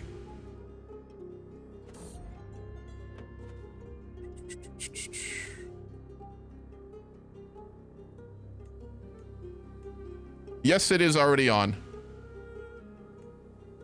Don't mind me, I'm just being a dumbass.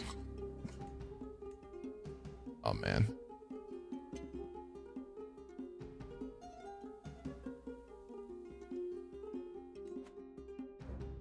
God, look at that court, too. Fallen Eagle. Fallen Eagle, I would say, is probably the best mod for CK3 right now. Princes of Darkness is pretty close. Agot is very close, too. All three of those are so close. I thought there was another, like a Senate menu or something, though.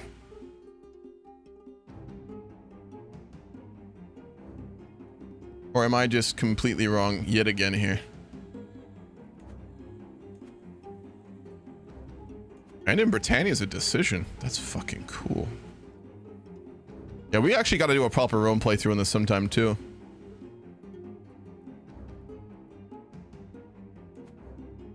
Senate. I thought there was a Senate menu, though. Yes, it is. No, again, folks, play Fallen Eagle. Like, my god, it's so fucking cool. Gladiatorial games. make a YouTube video about this mod, honestly. Fucking deserves it.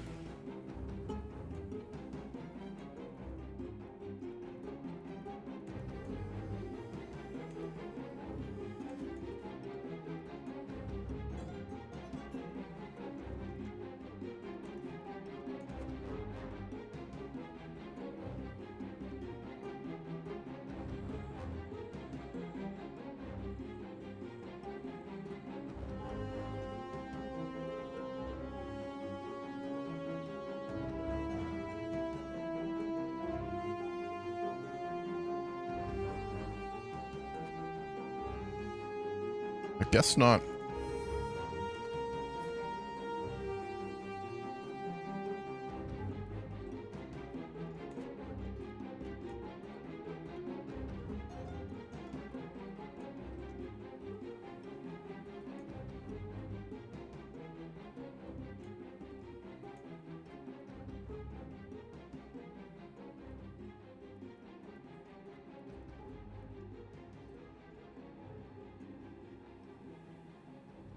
I think these are the major things, actually.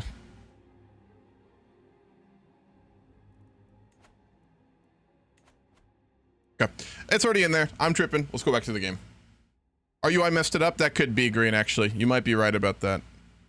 That's a shame. RUI is such a good mod. All right. There we are. I struggle to play CK without RUI now. I just like it so much more visually and aesthetically.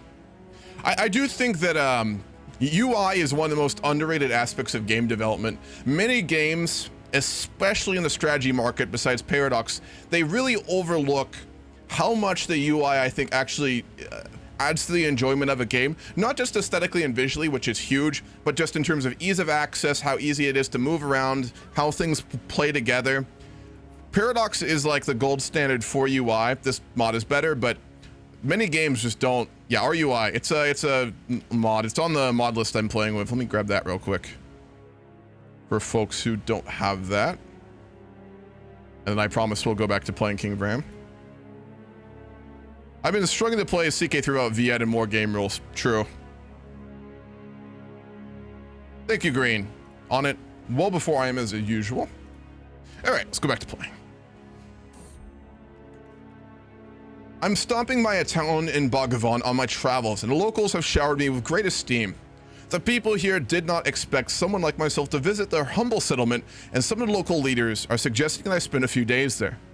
These leaders wish to show me around the area and have a good impression on me about their town and its surrounding, as well as the people who dwell here. Sure, why not? Where are we traveling to right now?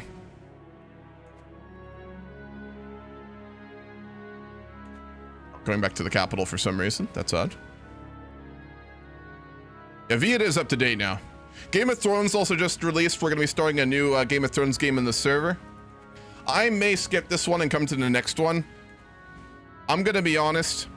I'm getting some MP burnout right now, and I'm really trying to damage control on it. It's not that I dislike MP per se, but I don't know. I've been doing it for a long time, and I'm kind of at that phase. I'm trying to reduce the MP games I'm in just so I don't get too burned out on it. For our Marshal, we need a new one.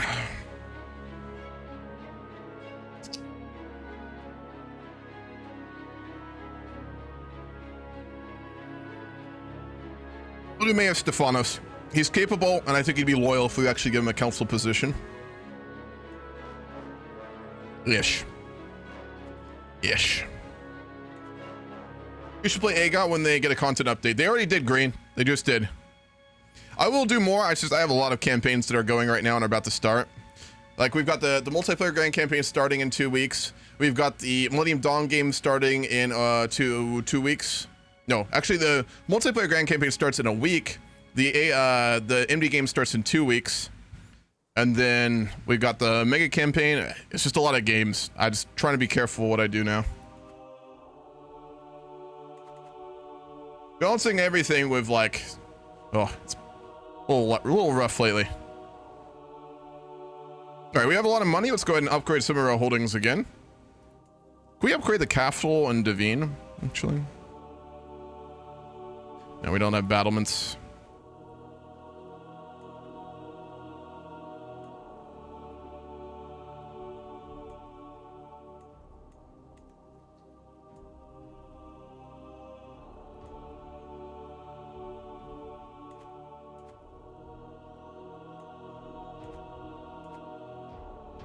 Upgrade the hillside farms in Baggerwand instead. We might be able to actually just host a feast or do something. We've done a lot of upgrading. Our economy is not bad. Make an alliance with Strategisa Justina. Sure. He's hosting a grand tournament too. We wouldn't get there in time most likely though, so we will not go. That's a shame. It's just a calm patch, no new stuff. Yeah, but it works for tours and tournaments though, and that's the important thing. What country are you gonna play an MD/MP game? So I am the main game controller for that. The main game controller cannot reserve until a week out, and I'm not gonna talk about it either because it might make people not want to play the countries that I'm gonna play. So we have rules on that for the main game controllers. I've got some interesting ones in mind though, so don't worry.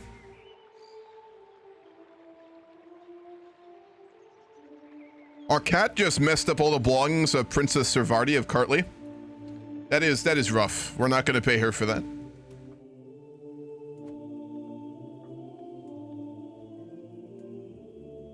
We'll upgrade the barracks next when we can too. True, Orion. Yeah, it's gonna be pretty wild. I'm looking forward to it. Zion comes of age. She has become a fortune builder, impatient, fickle, and compassionate. Betrothed to Malik al-Mundir of the Lackmans. She will be marrying him. He's not a bad man, per se. He's a drunk, but, you know, there's much worse things. And we need that alliance.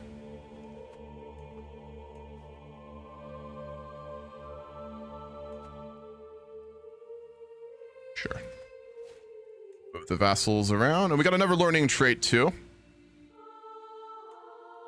Proselytizer. Again, we are very religious. You need to remember that. I know he does dabble very deeply in the occult and you know, goes very deeply into that gray area, but he is a religious man.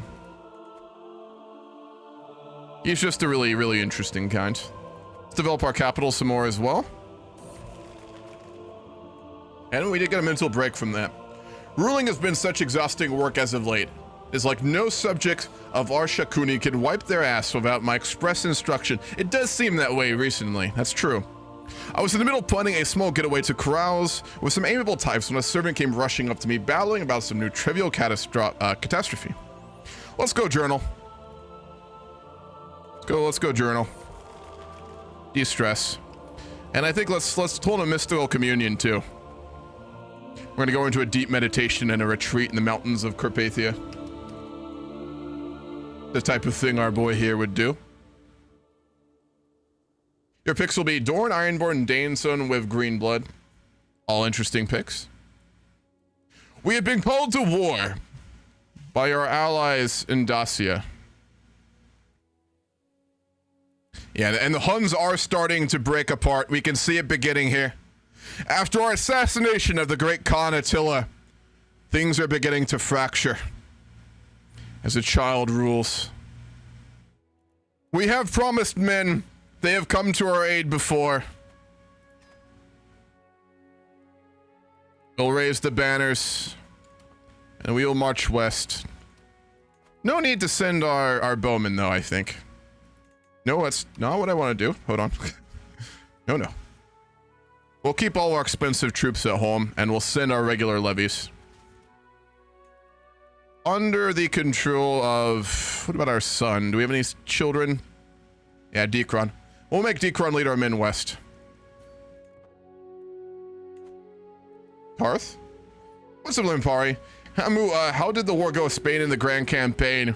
We held our own. You can see it on the VOD if you want to on Twitch. I haven't uploaded the VOD to YouTube yet, but the one that we fought with them, we managed to beat them completely and utterly navally, and we were blockading them. So the ending of it was pretty spicy. We lost North Africa. They couldn't beat us on sea, and we ended up blockading like all of Iberia and cutting off, like destroying all their trade ships. However, if you saw the end of that, there was a pretty wild thing that happened that has dramatically changed everything. A certain revolution in the German heartlands that requires rather extreme action. This is fucking expensive. Hold on.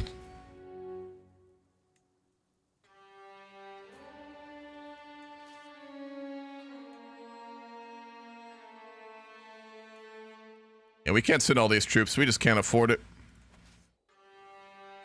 We'll send half our men instead. Yes, the Bavarian revolutionary state. What was the name of the what was he called? The Chancellor? He had a funny name. The Prussian Bavarian revolutionary government. What was the name? Arnold, I want to say. Yeah, it was like Chancellor Arnold, right? Who established that revolutionary Bavaria. Yeah, Chairman Arnold. Yeah. So many counselors believe the job is theirs by right, by blood, or influence alone. How wrong they are. I expect results, yet I'm often disappointed. After a long day, I'm complaining to Theophano when she interrupts me. Let me do something about it, husband. A few lessons might sharpen their wits. She's gonna teach them to make live, laugh, love posters, so it'll be great.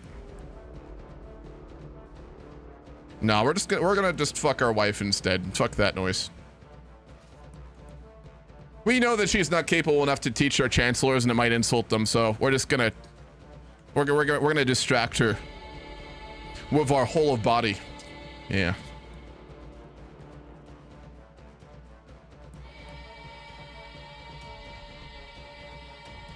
We can call a witch hunter. Oh man.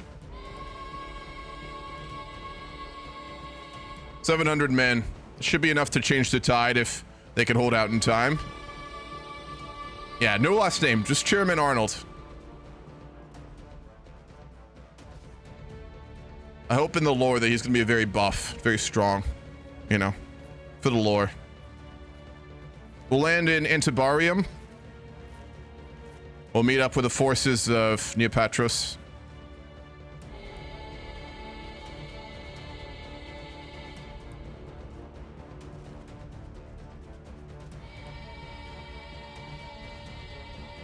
I don't think so.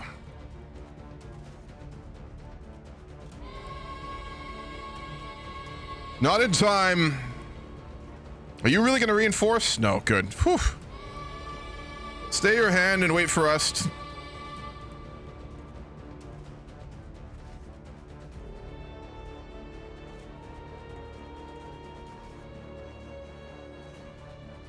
Feels so weird that in CK3 there is no navy. I know, dude. As a navy file, it's fucking bullshit. We're gonna get there in time, I think. Let's meet up with their army. Gotta be careful here. If we can hold a mountain pass, we might win. Good. It'll probably be the... I think what they're gonna add... Here's my prediction. They're gonna do a Res Publica style DLC. We're gonna add a bunch of cool metrics for... republics. They'll make them playable. They're gonna add an overhaul to the economy system, and they're gonna add navy, and they're gonna charge like $40 for it. There's my prediction. Remember that. It'll happen.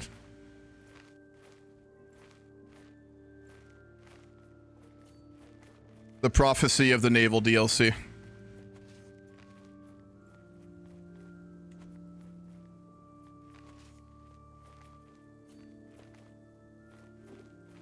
This is very dangerous.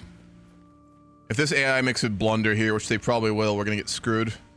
Dacia still has men left. I know, it's ridiculous. I just want merchant republics, don't care about anything else. I hear you, but I do want all three, and I think they'll probably combine them and then charge us a small fortune.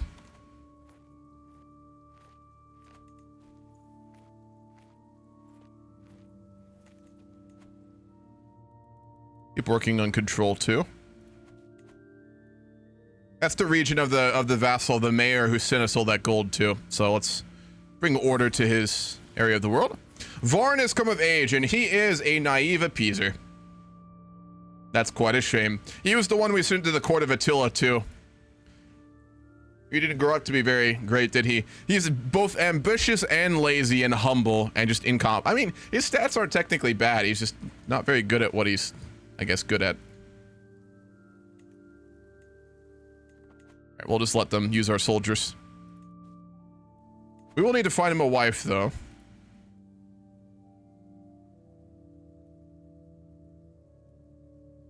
Optimally not one of our granddaughters. Or our distant cousins.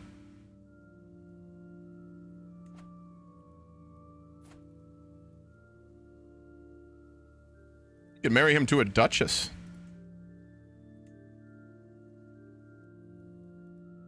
A matrilineal marriage to the Duchess of the Zeke Duchy.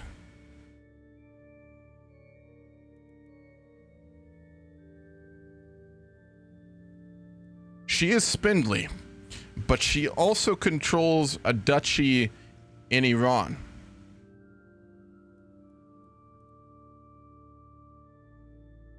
RP-wise, there's no way she'd do a matrilineal marriage, though. I'm not gonna game the system.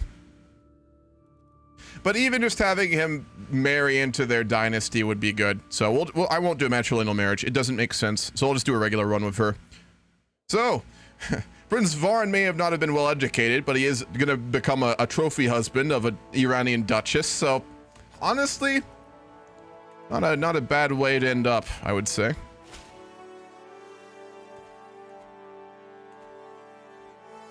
We got an alliance with her as well. She already has children, actually. That's fine. Does she have two husbands already? Wait.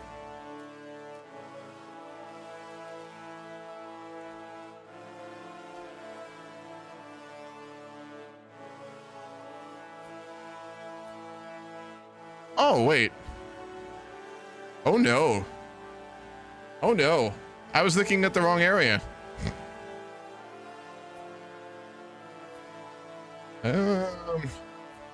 All right. I just betrothed our third son, Vram, to his very distant cousin in Albania. It's fine. I think there's enough degrees of separation to not break down the chromosomes, but yeah, it should be fine.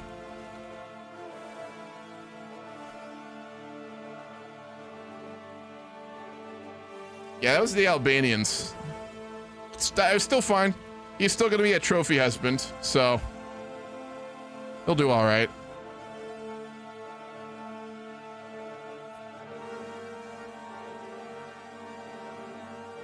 Let's go ahead and hold court too. Hopefully we get some new events. I recognize the next set of petitioners immediately. They are Queen Theophano, lovely, our wife, and Sallustius, a pair well known for their intense rivalry. My lord, we have to tell you that many in your realm are intensely dissatisfied with the current tax regime. I'm not lowering taxes. Our first wife did the same fucking thing.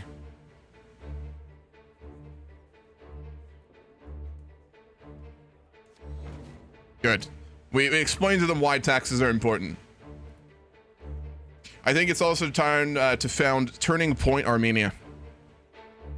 The peasant in front of me seems about to explode with excitement. My lord, the miracles, the holiness, we have been blessed. Her enthusiastic grumblings are confusing, but I finally get the gist of it. She wants me to sponsor the cult of a local saint who has recently died in Savuki. Artavazd was a miracle maker in life, known for confessing all his sins to the crowds and eating garlic without smelling. His tomb is attracting devoted visitors from all over the realm.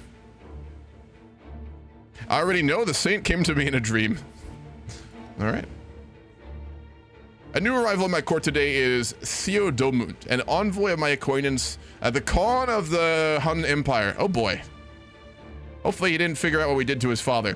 King Vram, it has come to my attention of my liege that you are harboring an individual of peculiar interests. Magnelia Decimus. The wife of Decron, our son.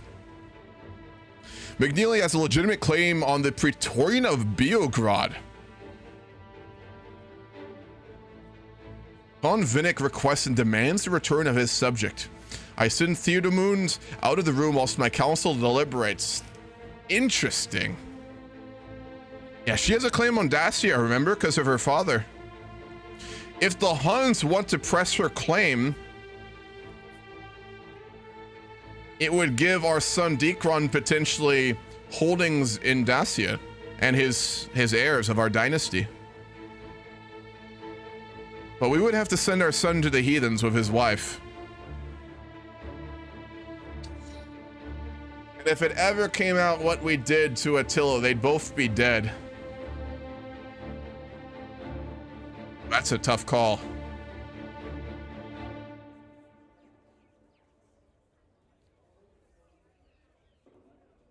Think we'll do it? We'll send our son with her too. He will not inherit. He needs to sow his oats wide and found his own dynasty. And perhaps this is the opportunity that they need. Then again, the Huns are absolutely collapsing. Look at that.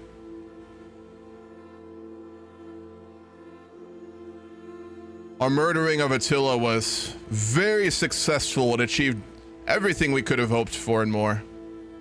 If they lose their eastern holdings too, the Caucasus will be ripe for expansion for our ancestors.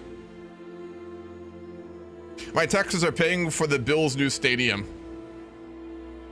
Dude, fucking true. I grew up in Sacramento, and the city basically subsidized the making of the King's Arena, which was very cool, don't get me wrong. But basically all of it was paid for by city taxes, so I know your pain. It's great. Good use of our tax money.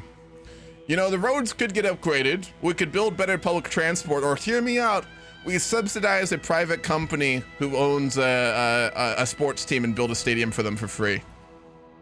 Obvious conclusion to make there. As I struggle to make out, also who followed? Thank you for the follow. Oh, diabetic rage, appreciate that. As I struggle to make out the tiny letters on the scroll before me, I feel a headache building once again. Why do scribes insist on writing such small symbols? I squint and try again. I think our boy needs glasses.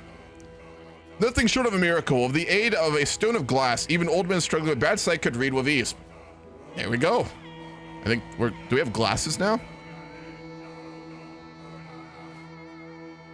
Medieval glasses.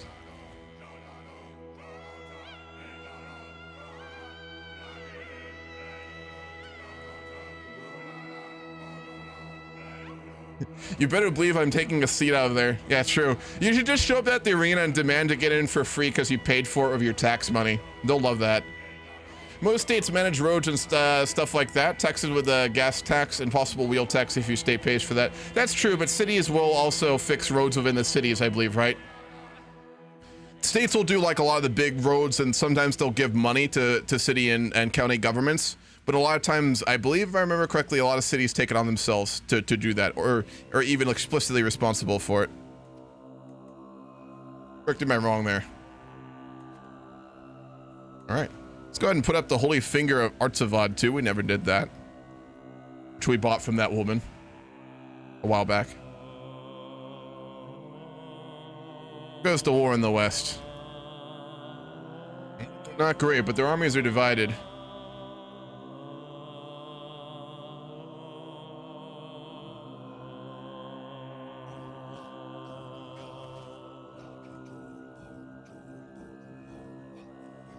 We'll send Siamak to lead them. Take him like a year to get there, though.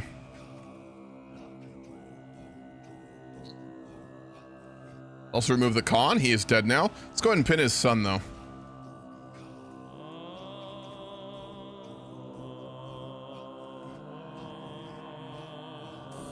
The Shah of Shahs died.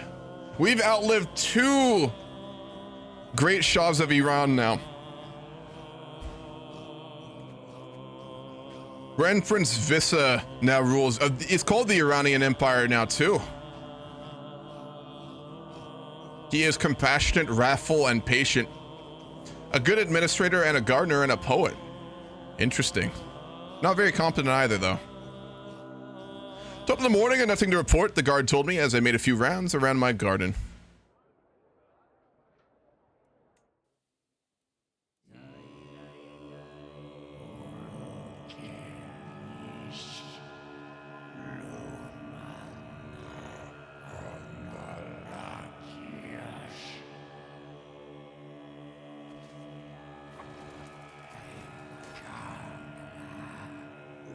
I'd really like them to finish that war so we can get our soldiers back and continue to grow the treasury.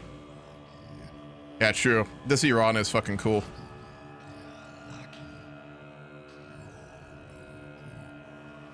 Hey, he's very sick right now. Watch as we outlive 3 Iranian Shahs. That'd be pretty funny. How old are we now?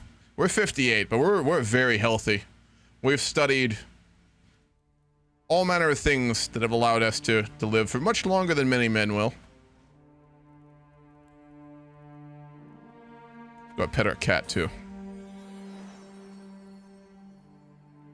I do worry that our son will not be capable to lead when we're gone. Prince Kanan is not the worst, but he's certainly not the best either. At least he has children. A smell hits me before the doors opened, a heavy and meaty odor that permeates the area. It is the stench of the newly dead. Another murder, my lord. Aquila wipes her bloody hands with an apron. She stands up after looking over the body. We must stop this senseless murder. We've got a killer in our midst. We're gonna get Aquila to investigate it. We trust her. As I step over the threshold to my spymaster Aquilia's office, I find her bent deeply over a book.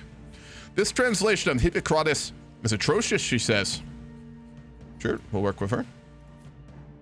Her learning's up to 29. She's almost as learned as we are now. What are we? Never mind, 41. What's up, Jay? Fuck yeah. And your ridiculously somehow good job that you found? Hell yeah, man. How would great houses mechanic work when Iran is a republic? RPY is, it's like the Roman Republic of old now. You mean in the Grand Campaign IMC, or what do you mean? Wait, they're a republic?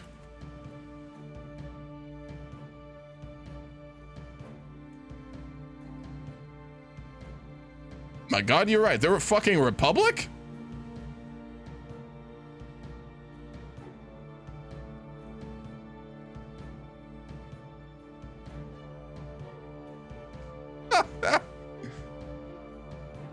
I like how Rome's now a tyrannical empire and Iran's a republic. That's ridiculous. Founded by a poet Shah. Or a grand prince, I guess.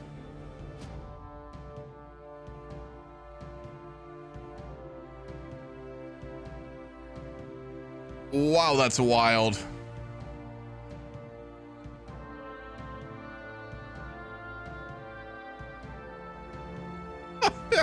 Yeah, it's a republic. Holy shit.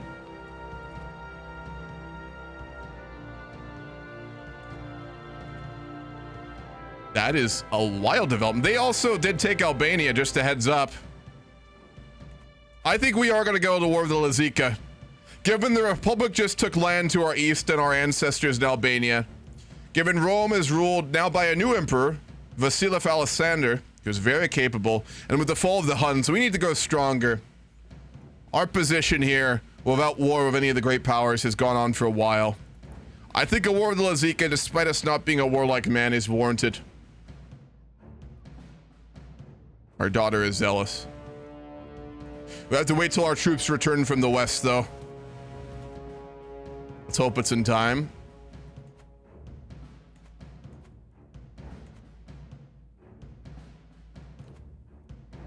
We'll marry Varn to Roxna.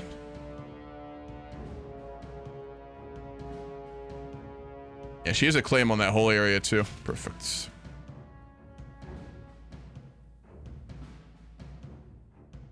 What's wild is since we finish early, we get paid more for being efficient. Jay, I don't know how the hell you found that job, man. That is wild. I mean, it's fucking nice, but sometimes you forget that like actually good businesses exist. It's very easy to forget that, especially in the US. All right, let's pin both of them now. Yeah, so Rome actually has a competent leader now. He's just greedy and fickle, a skilled tactician, intelligent, and he's a very capable ruler. Iran is now a republic and has, frankly, a kind of incompetent leader, which is a very interesting development. With the Huns falling, the state of the politics of the known world has changed so dramatically. I mean, in our lifetime, we've seen the fall of the Western Roman Empire. We've seen the rise of Attila and their fall, and we've seen Iran turn into a republic. I mean, that's such crazy changes to witness in one's own life.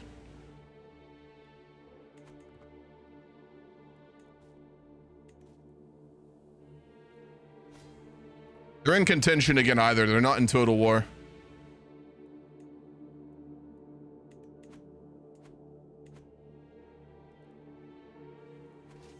They should win this war pretty soon too. I'm gonna go to the bathroom real quick. I will be right back.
I am back.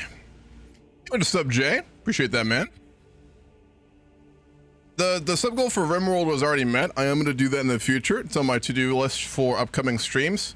The current sub goal, which I did actually update, it's for a casual Hoi game. So I'm going to join a pre-lobby and like play over probably Italy or Britain. Just kind of, you know, have some fun.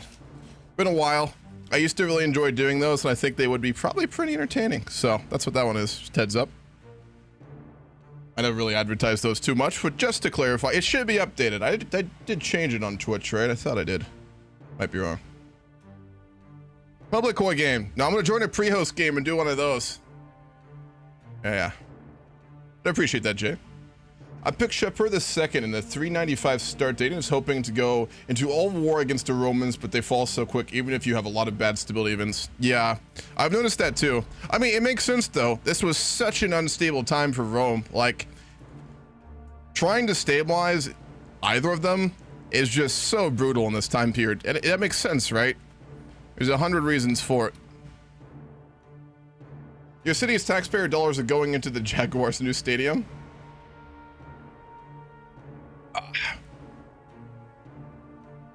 Gotta love it. The amount of my city's tax budget that goes to our police and SWAT team is kind of mind-blowing. I looked at it 1 year and then I stopped because it's just depressing. My steward has informed me of an obscure law in the county of Tau that states none other than the king may be its protector. Normally such an archaic law would be dismissed, but it offers me a unique chance to put Prince Civic, my vassal and current ruler of the county of Tau, in his place. Yeah, he doesn't like us, does he?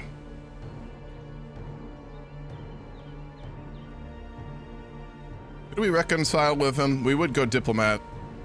He's ambitious and zealous, and we are a little on the outside of Christianity. Now, we'll remind him of his place. We have a claim on his holdings now. Development levels.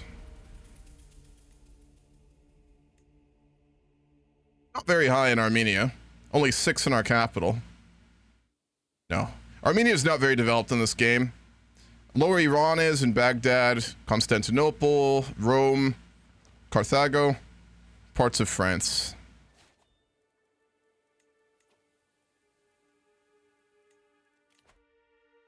We'll go with prophet.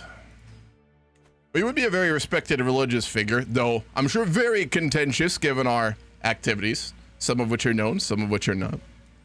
Romans when their tax dollars went to the Colosseum instead of fixing the lead pipe sewers. True, yeah, same problems. Exactly.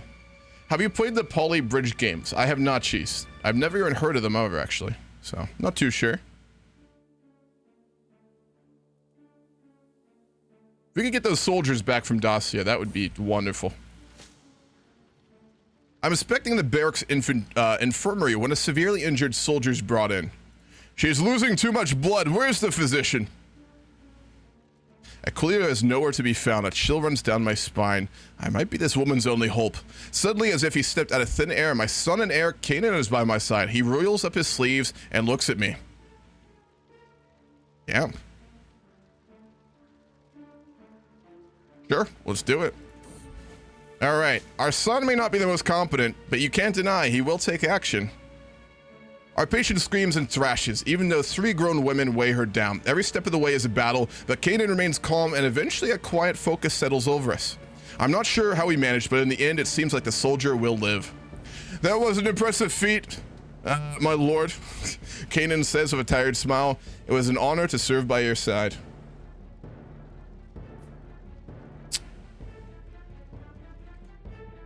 We befriended our son. Maybe he's a bit more competent when we give him credit for. I mean, his conversation abilities and diplomacy is not existent, but he does make up for it in other ways. I suppose. 6 days in Fallujah. Yeah, that just dropped. That did look really interesting. Is it fun? The Romans liked the lead pipes, I thought. Didn't they say it made the wine sweeter? Well, they put lead into stuff. There was a whole thing about that last stream. Why did they use lead pipes, actually? I have no idea. A grand wedding. No. We're gonna focus on administration. We're old. The time to travel to such things is long gone. Let's upgrade some of our holdings too. Upgrade the barracks when we get to 250 gold. The other day, allowed to have a tourniquet to be pulled on my thigh. It was insanely painful. You mean in real life? Yeah, tourniquets are, I mean, they work to stop blood flow for a reason. It has been brought to my attention that Gita, a renowned Christian playwright, intends to hold a performance of his work titled Satan's Inferno. Is this like Roman Dante's Inferno? The price of admission is steep, but this is likely a once-in-a-lifetime opportunity to witness a Gita play with my own eyes. Sure. Yeah. I mean, they're intended to do that. You know that, right? Beelzebub's Inferno. As I watch the play unfold before me, it quickly becomes clear why Gita is so well known as a literary genius. The prose, the performance, all of it makes me feel as though I'm witnessing the events of the scriptures unfold in front of me, as if I were there to behold God's work myself. Once the play is drawn to a close, I find myself alone with Gita.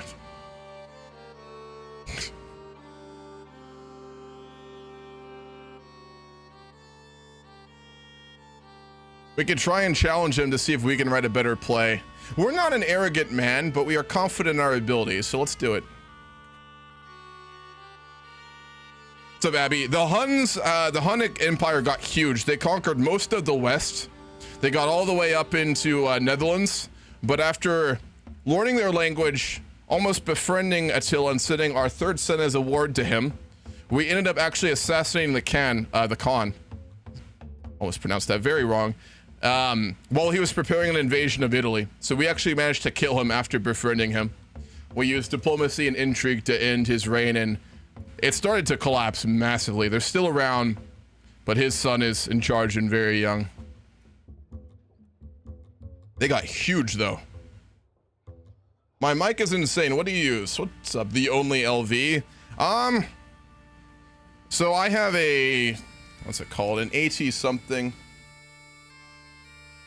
So I have a medium range mic. It's not the greatest. I paid like 50 bucks for it. What I use is what's it called? Voice meter, and then I use. Did I not even have voice meter running? I didn't. Voice meter banana, and then I put on a couple like graphic EQ filters just to get out like all the background noise and to make it so like semblance and plosives aren't horrible, which is like the S and P sounds. So. And then I've got like a couple of different programs on for noise and stuff like that. If you stream and want to improve your mic, DM me and I'll explain what I do. The keys with it is just like getting rid of the really harsh sounds and stuff like that. So a lot of things. Not an easy question to answer. They used lead as it was easily available, cheap and easy to shape, as it was a low melting point. That makes sense. A lot of Native American tribes and cultures use lead as well for similar reasons, so that makes a lot of sense. What's up, Condor?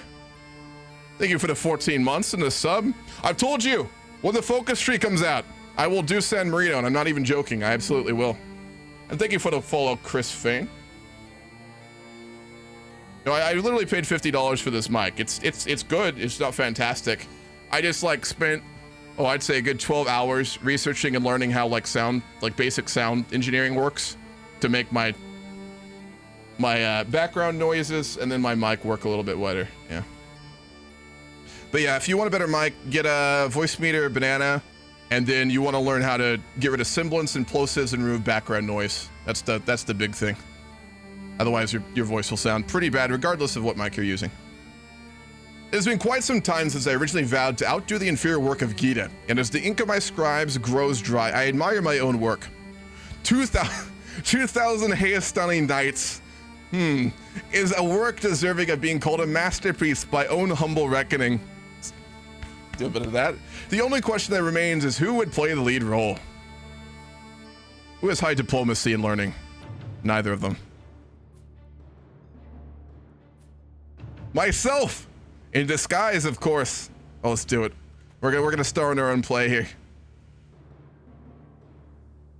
But yeah, the Huns were defeated by us. What's up, Zodi? Is there a civil war going on in Russia or something? So the Huns just collapsed because we assassinated Attila. That's the main thing. because he was getting very close to our border and was about to destroy Rome. So we assassinated him, which was very risky. And you are very welcome. In MD, they can't do a Roman Republic gimmick with San Marino since Italy already can do that. I don't actually know what the tree is going to have, to be honest. I take a breath and prepare to perform my play, assured that it will be impeccable with me here to deliver its pious message. I take a deep breath and recite my lines flawlessly, the audience surrounding me falling captive to my words. I enlighten them with my masterful interpretation of the tales from the scriptures. As the crowd erupts into applause, I am assured that I outdid myself and showed Gita how a real Nicini writes a play. Well, I feel like there may have been a bit of plagiarism with that play name, the 1000 Hayastani Knights, but we made a very good play regardless. He is a bit of a Renaissance man, isn't he, King Vram? He has proven to be such an interesting character. He has flirted so closely with outright paganism, but he's never crossed the line either. My spy master has come to you with grave news. While we do not yet know who, someone is plotting to kill my Chancellor Sallustius. That is worrying. He's a very capable man. They got to her. Our second wife to be murdered. I find Queen Theophano in my chambers, splayed out on the floor in a puddle of her own blood. Wailing, I drop to the floor, cradling her to my chest. She is so cold. God, why is she so cold? That is our second wife to be murdered in our lifetime. God damn. Poor King Vram.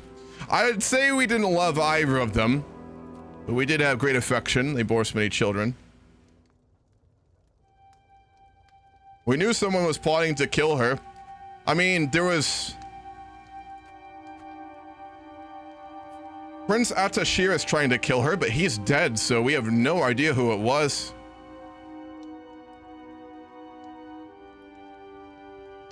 We need to find out who's doing this. Yeah, we've got a serial killer at court is what this is, I think. Boy. Oh, IRL. Never mind. Cultural and religious map. Cultural map.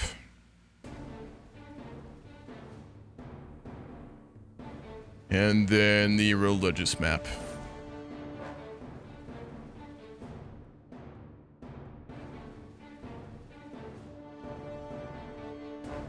Yeah, Aryans did get very deep. Tengri got all the way in with the Huns too, to Hungary. Unnerving news from Hayek. There was a village there that was relatively unremarkable and of little note. Recently, all of its inhabitants simply vanished. Initially, when people visited from elsewhere, they assumed it was a prank, but it dragged on long enough and it became concerning. People from nearby settlements organized search parties, and even a number of my officials went to investigate the matter, but no one from that village was ever found. Not even the faintest trace. Now all that remains is the wind whistling through a dark, abandoned, and lifeless village. There's a lot of very worrying stuff going on right now. Murders in our court. Rumors of strange happenstance, and now a village gone missing. That is worrying. CK3 Georgia win. It will absolutely happen, Dolphin.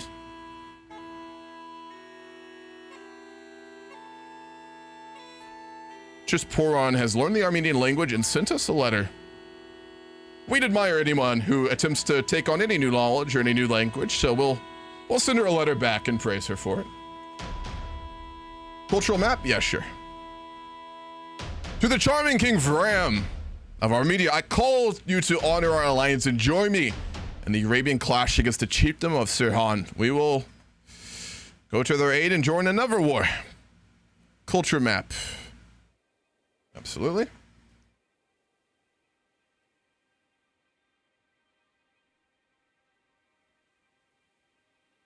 It can't be. I mean, the person murdering people at our court is the same, I think, but Artashir is dead. He can't have killed our wife.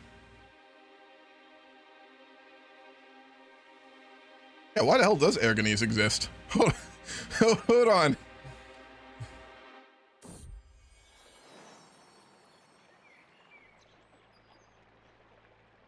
Yeah, Aragon did show up somehow. I think Galician did too.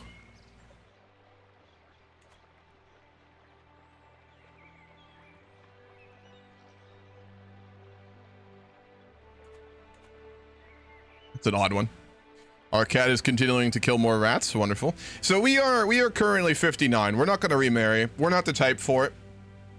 We're just gonna become an old cat woman, read our literature, write our plays, and we will prepare to go to the Lord. We still have more time. We're a very healthy man, but we were not the type to remarry at this point. It's from the Aragon decision. Ah, okay.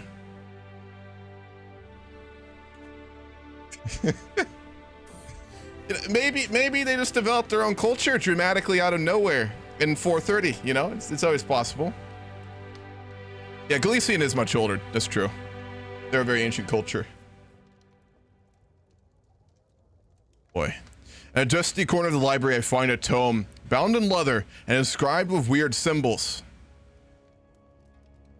You know, I remember this event from the Grand Campaign. Or no, it was, I think, the AGOT campaign we did. Let's hope this doesn't end the same way. Partially hidden behind other books. It's old, but has obviously seen some recent use. As I leaf through it, I quickly come to realization that it deals with some unconventional knowledge. We can't say no to knowledge, can we? Is it gonna do what I think it's gonna do? Maybe not. Yeah, we might be fine.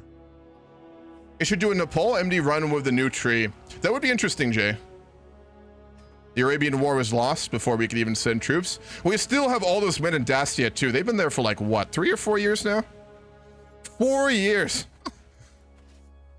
Well, no man could say that we don't honor our alliances, I suppose. Send someone to lead the men out there. The old commander died.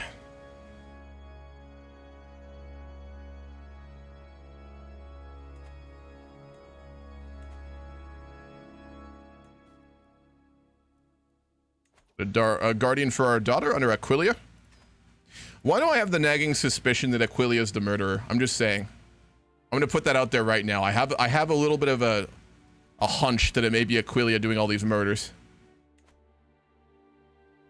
What's our heir like? So that's Canaan. He's all right. He's a bit of a contradiction. He's humble, shy, and chaste, but he's also a brilliant strategist.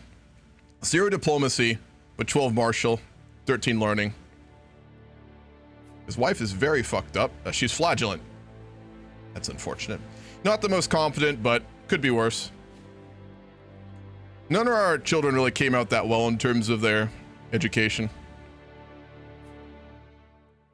Did Prince Deacron's wife ever get... no, he never got Dacia. My acquaintance Renaer lay splayed out on the cold floor, blood oozing from multiple stab wounds covering his body. Why is this murderer taunting me so? Double the guards!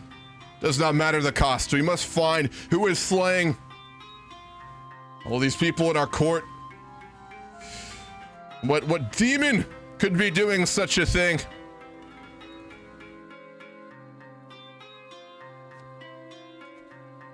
Send Aquilia to find out secrets in our court. Perhaps she can find who this is. Well, let's develop our capital a little bit.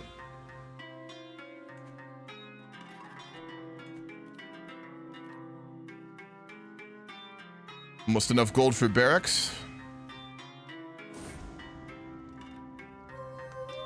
A letter is waiting for me as I return to my chambers, written in red ink. No, in blood. For the sake of the kingdom, you will stop this search. I have lived my whole life right under your nose, and still you are so blind. To uncover my identity would only bring you pain. This handwriting almost looks like that of my Chancellor Sallustius. Let's confront him. Someone was trying to murder him. That doesn't make any sense.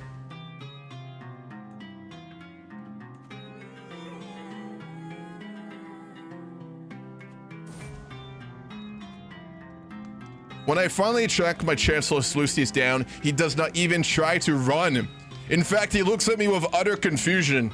Finally, I have found you, murderer. I'm sorry, what? You think I murdered all those people?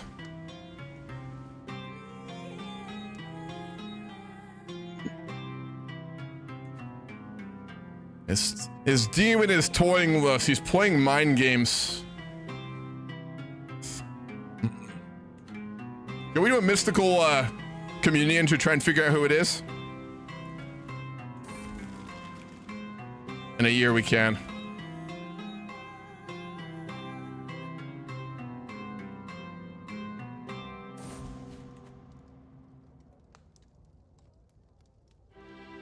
I find my son and heir Canaan strung up outside my castle. His body is cold, pale, unmoving. And what is that? A small note has been tucked into the folds of his clothes. This is my last victim. My last gift to you, King Vram. But do not feel, I will still be around watching you.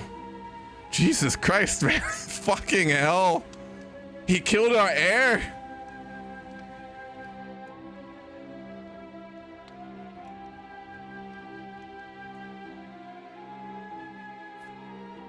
We were best friends with our son, too. Jesus, man. That makes Dickron our heir, right? No, our grandson. Fuck, man. We're gonna take him under our own tutorship. His father has been slain. We cannot find his murderer. At the very least, we must protect him and bring him close. What would that do to a man like King Vram? A wise, learned man, a good ruler. A man who loves his family. Damn. We had just come to really love our son too and respect him. And after that, such tragedy. Wow. Yeah, no kidding. He'd be having a mental breakdown is what he'd be doing right now, I think. All right, let's take him under our wing and protect him at all times. We must ensure that our grandson never leaves our sights. We need to hire bodyguards too.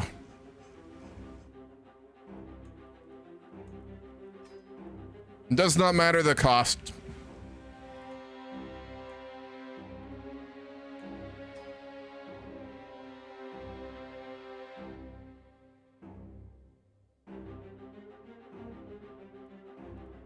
Can't afford it anymore. We'll take 2 guards to ourselves, one for our own safety and one for that of our grandson.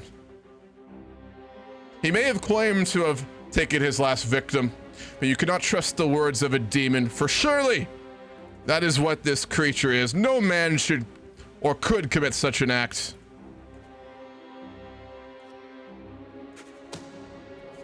A held individual who looks as if she has spent her entire life skulking underground is lurking at the corner of the throne room. I've heard you might want a secret passage installed. I can craft any impure corridor your twisted heart desires. Spying holes might allow us to see or to find out who's been doing this, so let's have them installed.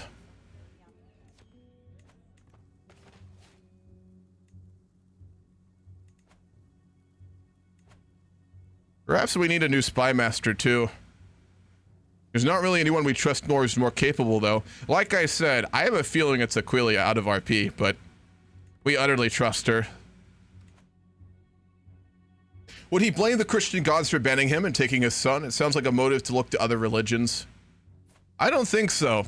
I think King Vram's, frankly, the type to be so well educated and so scholarly that, like, despite him going so into the gray area, he'd probably be of more firm faith than most.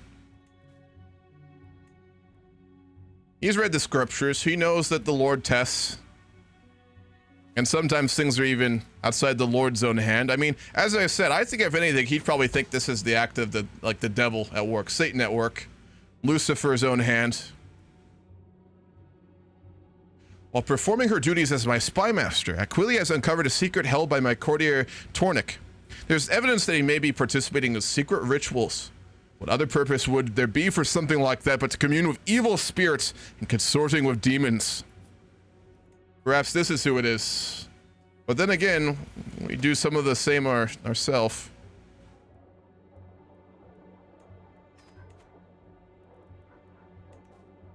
During a trip to the castle town, my daughter Annie and her servant Bedros vanished without a trace for several hours. Oh no.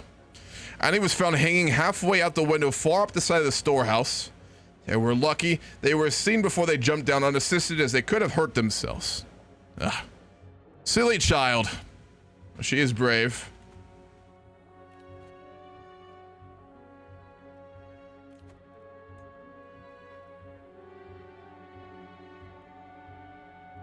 Mayor Mikhail or Marshal?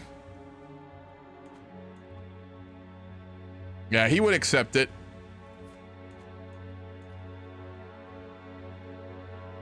Favor of a lady.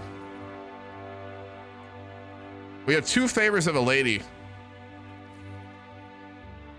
Fuck. Probably from our wives.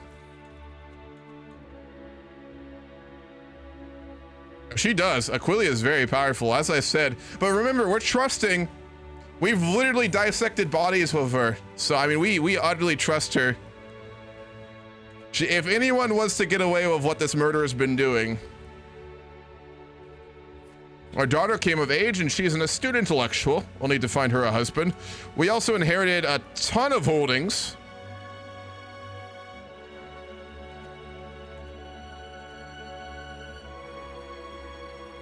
We'll grant 1 to Vram, our son.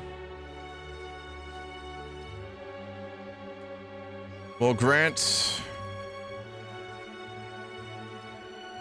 another to our other son. We're a family man, after all. Rest of the titles we must give to those loyal to us.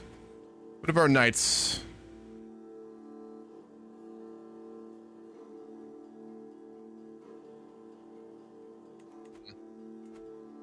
We could find some local lords, perhaps. Armenians of good standing, who can help us administer the realm.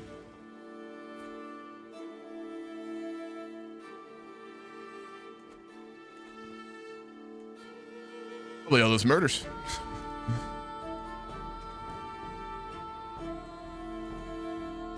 Negotiate alliance with our children. I feel like we have solid diplomacy, but we're trusting. I think King Vram's the type to assume his children would not fight for inheritance. We'd grant provinces to our 2 other sons, thinking that they would support our grandson when he comes of age. I think we all know how that tends to play out, but given he's trusting and a family man and loves his children, he'd assume the best of them. Which is why we'll grant them that holding. All right, let's find a husband for our daughter.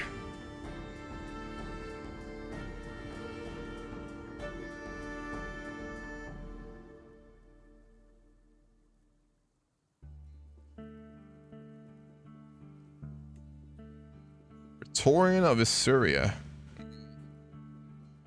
Don't have any great title. Let's see.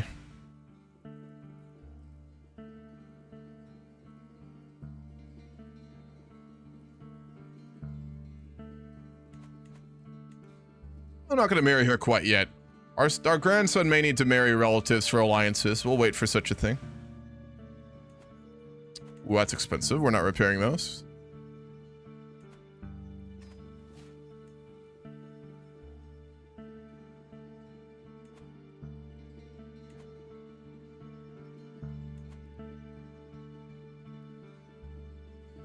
That's part of the reason we're losing so much money. Somehow we actually inherited, I'm gonna get rid of one of these bow regiments. We somehow got light horsemen. It must have been when we inherited all those lands.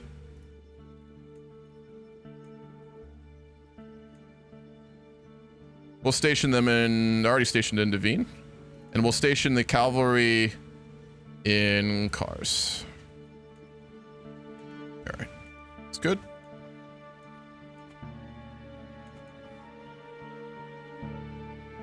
Then would he blame the other religions in his kingdom since they might have summoned the demon? Would he go crazy with zealotry and religious and prosecute other people of other religions? You got to remember, he's a very tolerant man. He's studied a lot of religions. He's very educated. I think that King Vram would frankly just think that it's the act of Lucifer and the devil and demons is what he'd probably think it was. He might even blame himself given all the, you know, very questionable religious things he's done. He might even assume his own actions flirting on heresy had brought this about, I would say. Because you got to remember, I mean, well, he committed some pretty serious crimes to Christianity, even for this time, right? I mean, he dissected bodies to learn anatomy. He did mystical communions with spirits, which, I mean, a little bit more tolerated in these times, but still pretty heretical, as well as reading a bunch of, you know, questionable doctrine. So he might even blame himself for bringing a demon about, you know? Speaking of the devil. As I open my eyes in the dark, I am immediately overwhelmed by an ominous feeling. Is someone watching me? Fuck. Are you ready to embrace the truth, Vram?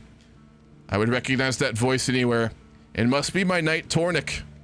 The Horn God offers you his blessings. Will you accept it?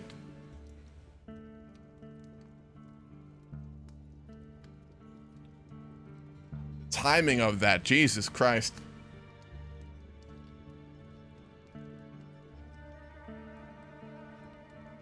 Oof. We don't really like him. We flirted with heresy. If this was a different moment, we might be interested enough to go down that path. But given what's happened, and given that it was demons who surely slew our son and wife, I think we may have found our killer, or at least an accomplice of the demon in our court. Imprison him! First, we must expose his secret. We will imprison him for his crimes. He's definitely gonna get away.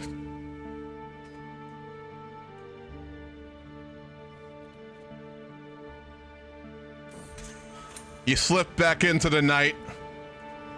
There is some sort of cabal of Satan worshippers in our midst. They had the arrogance to invite us into their midst. I think it's time. They say in Rome there are men who are capable of dealing with such things. Oh, did I lose the decision? I did. You can invite a witch hunter, but I guess we can't anymore. Nope.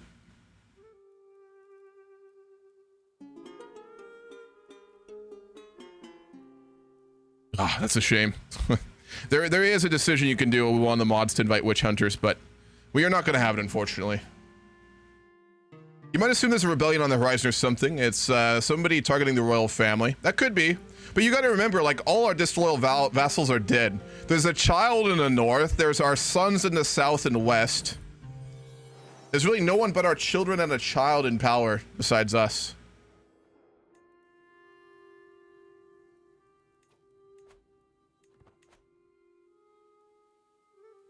That war in Dacia is still going on. Holy shit. Yeah, true. Can we go meditate right now?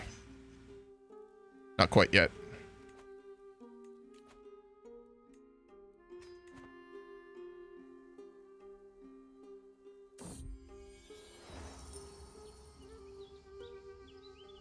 What is with all this weird stuff happening? Every now and then the sky over Vespericum turns several colors at once. Unnatural hues of purple, red, green, blue, pink, and more. This lasts for several hours. Such a strange phenomenon has been going on for many days and was witnessed through many settlements, as it could be seen for miles and miles. Though there were no known effects, many who witnessed it were bewildered. Neither the local scholars nor priests could explain what is going on.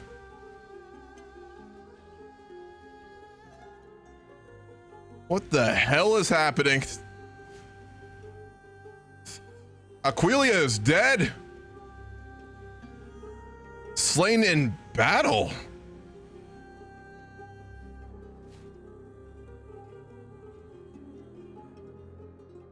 Damn, that is a tragedy. She was our closest friend, confidant, physician, and spy master, and she's been slain in some sort of a duel. Oh. Well, we need to send for a physician immediately.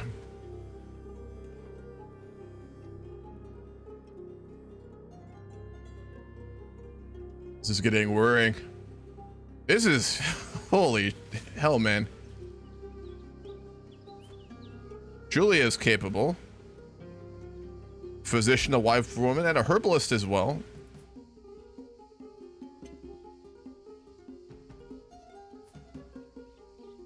Yeah, we'll hire Julia.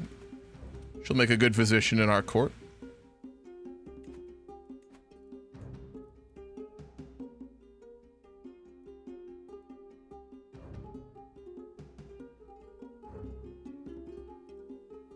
He's not the most competent, but we can trust him. We'll name Prince Vaughn our spy master. We need people we can trust to and are loyal in times like these.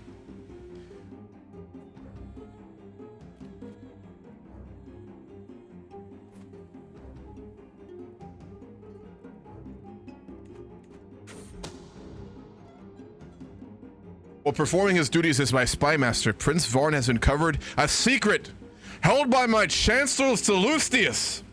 The truth is finally revealed to me. He was the man who killed my son Kanan. We fucking found him. It was him the whole time.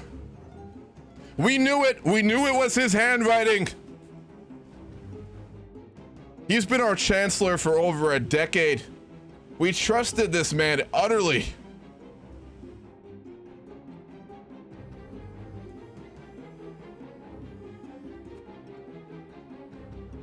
We'll expose who he is. The demon. Foul creature. Taking human form in our court.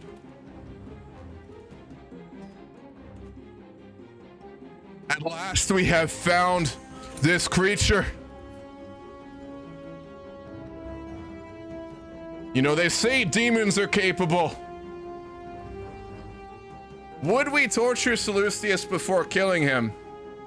I think Vram wouldn't view him as human. Again, I think that he'd probably view him as a demon or something like that, taking human form. And we'd want revenge for our wife, for our son, for everything that he's done. If we can take some measure of revenge upon the underworld before we send him back to it, we will surely take it. We will torture him by our own hand in our dungeons before we publicly execute him on the steps of our castle for all to see. We'll behead him. It is not much, and it gives us no real resolution to what has happened to our family, to our wife, to our son. We at least have some measure of redemption to go to our grave with. At the end of it, it is nothing but tragedy and loss for those of our family and for us. Now we cannot let him live a moment longer. We'll send him back to Satan himself. I overhear two of my servants having an animated conversation. They're complaining about another servant of mine who is known for a rather cruel nature towards some of the other servants, and she bullies them often. It's no secret. If she were any kinder, the taller servant says, shaking his head, did she never learn how to be kind?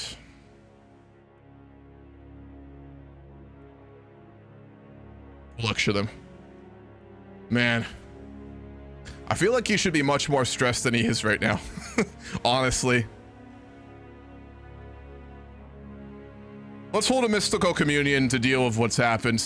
We have to find some measure of understanding. We certainly would not have it. We commune with God.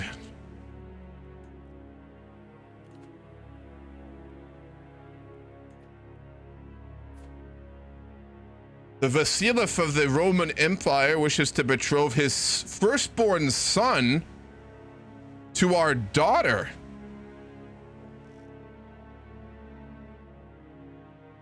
Interesting.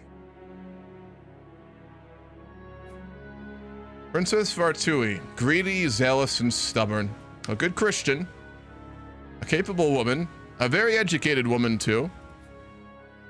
To Arcadius Severin, who is the heir of Vasilif Alexander II. That could get our line into the Roman royal family. I feel at this point, we are leaning more towards the west. We wish to keep our autonomy, but through intermarriage and through alliances, we definitely tend to focus more on Rome itself. A good marriage will agree to the terms.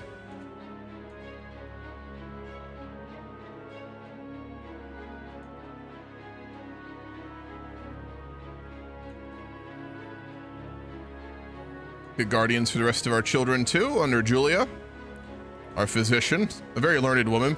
We need to also make a court tutor, don't we?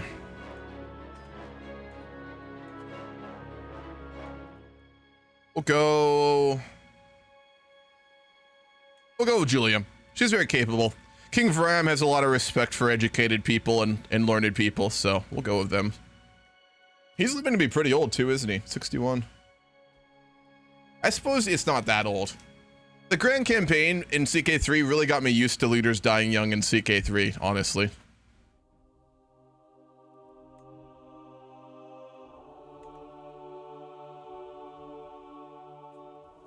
Upgrade the barracks here in a moment.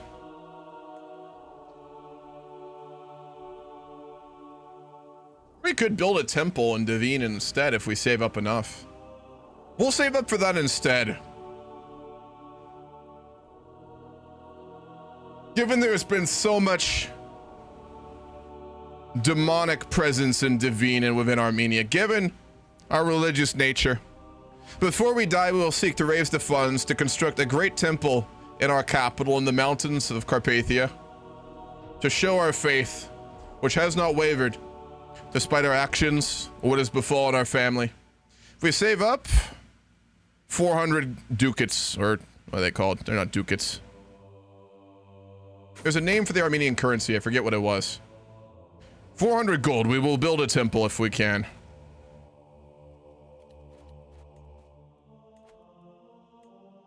We actually have a lot of children. Our second wife bore us many daughters before she was slain. Yeah.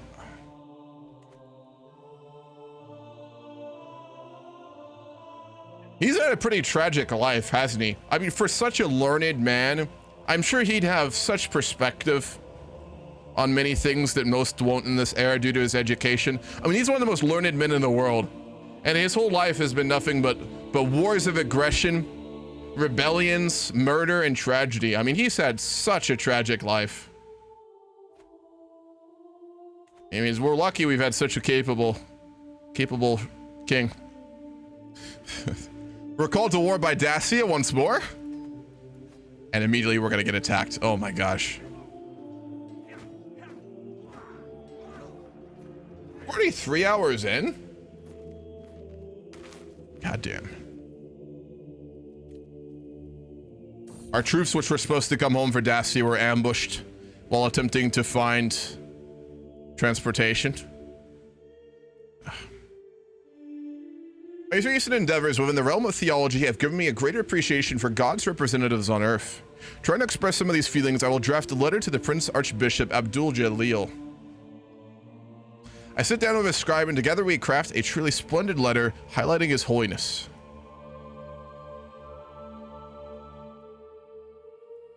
Only God. Divine punishment for witchcraft. That could well be.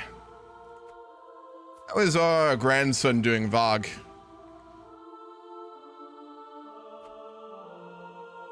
And called to war by our allies in Arabia as well. The treasury cannot hold it. We're not going to send any troops. Oh, never mind. That's actually right on our border. Who is this war between? We have the money. We'll send our troops to deal with the Strategos Safini to help in this war. I mean, we are an honorable man, and we've been helped by the Arabians many times.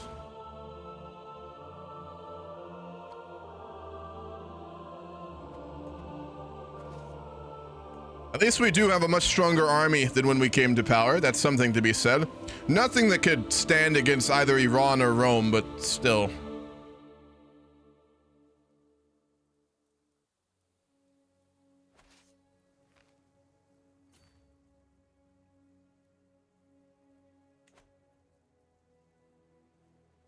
My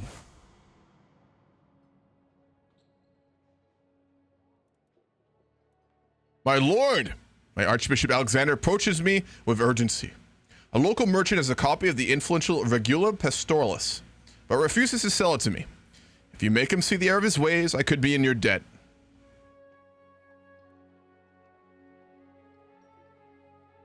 I think we'd rather read it ourselves, so we'll do that. Did I not move them? I did.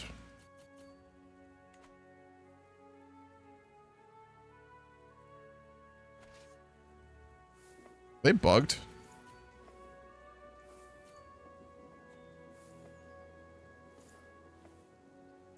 They're still gathering. 100 days? Heck? That's really weird. Well, our Western army is still enough to deal with them, so we'll just send that itself.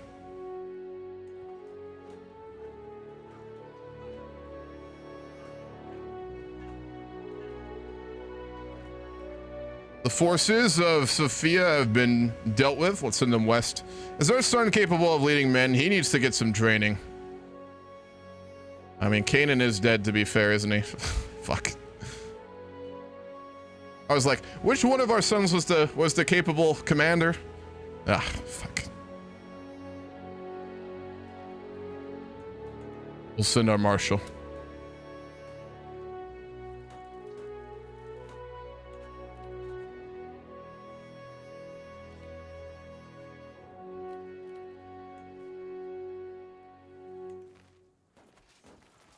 Take the siege. A white peace in the west. Another learning perk. We might actually get all 3 learning perks before we die. Radiant. I mean, we'd be probably seen as like one of the greatest recent Christian leaders, for sure. Given our holiness. What's up, Silver Surfer? Any news on the new AGOT campaign? I haven't checked the Discord in the last game. Yeah, it's being planned right now. It'll be started, it'll start in a couple weeks, I would say. Something like that. It is being planned, given there's now an update. Brock is working on that with the CK3 game controllers. We're going to ask for gold from the patriarch of the faith. And with that money, we will build a temple in Devine to show our faith to the world. And to make amends for our actions. The heresy we once flirted with.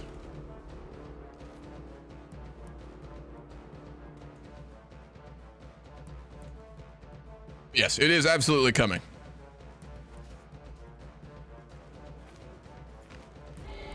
They're good now.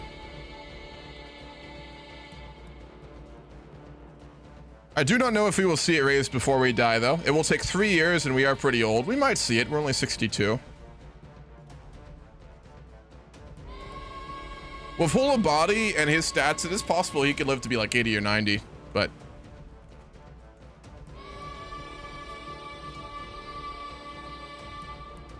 Duke Barbid of the Aracid dynasty, who are our cousins, wish for an alliance. We'll agree to those terms. They are our kin. So yeah, we can actually bring over 2,000 men to bear now. I mean, originally we only had 600, so we've come a long way. Relaxing my courtyard, I noticed one of my young maidservants trying to discreetly pick her nose. To be fair to her, she is being very discreet about it, and no one else noticed. On the other hand, it's a rather rude thing to do, as she's still somewhat young. Perhaps she needs to learn some proper manners. Give her lashings, Jesus. We'll give her some advice on etiquette. I'm excited. I was the other Aaron. Hell yeah. Can't wait for a new campaign with a bit more experience. Yeah, it'll be a fun one. Especially with tours and tournaments. I mean, like, my gosh. Full-on proper events, tournaments, and King's Landing and stuff. It'll be so cool.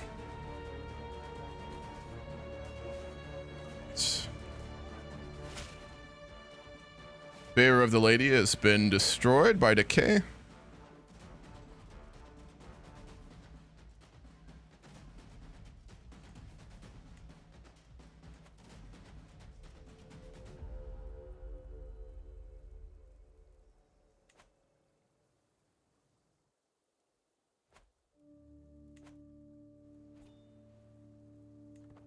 The war is done. We didn't get the siege in time, but no matter. Send the troops home. Also, it looks like it is going to be going into the Cold War phase of the struggle. From the looks of things at present. I fucking hate allergies, man. I probably need to get stronger allergy medicine. Ugh.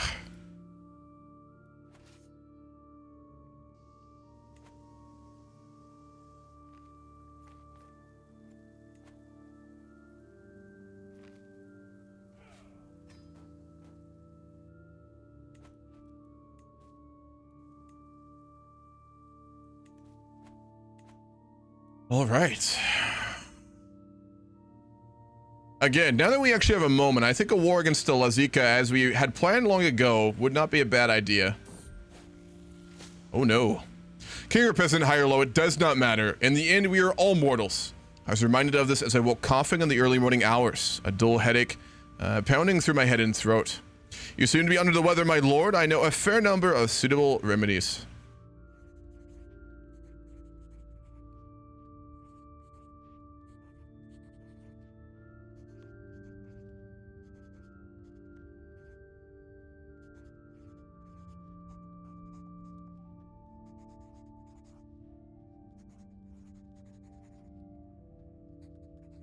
Well, you know, curiosity did kill the cat. Julie had me drink an especially heavy brew every night before bed. It loosens the fabric of your being, letting the spirits into your body. Oh, Jesus. She assured me. It's also quite relaxing, she admitted, grinning at me. My mind must have been altered, twisted in some dark trick. I would never have agreed to this willingly. The memories haunt me. We're gonna say RP-wise that she just gave it to us, and we didn't agree to it, though. It's more interesting.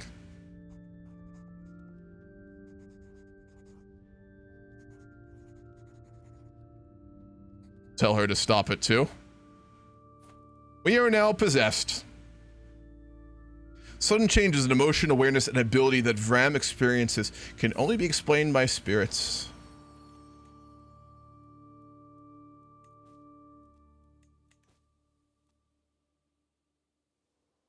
Just enough to overdose, so you will have no allergies. Taking enough to overdose so you will have no allergies. You mean like way too many allergy medicines? Or too many... What do you mean? Too much antihistamines? I haven't played tours and tournaments yet because I've been looking for work, but it should be fun. I'm excited for that in AGOT as it can open up some new friendships and rivals for tourneys in the Seven Kingdoms.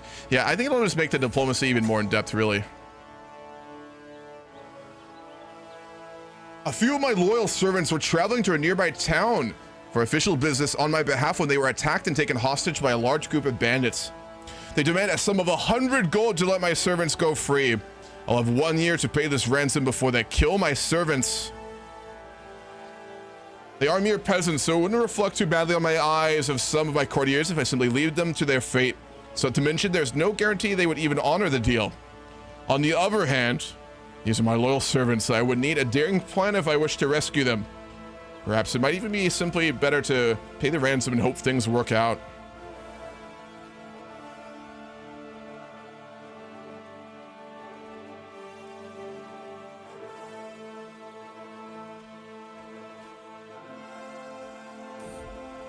We're gonna do some de-stressing things right now.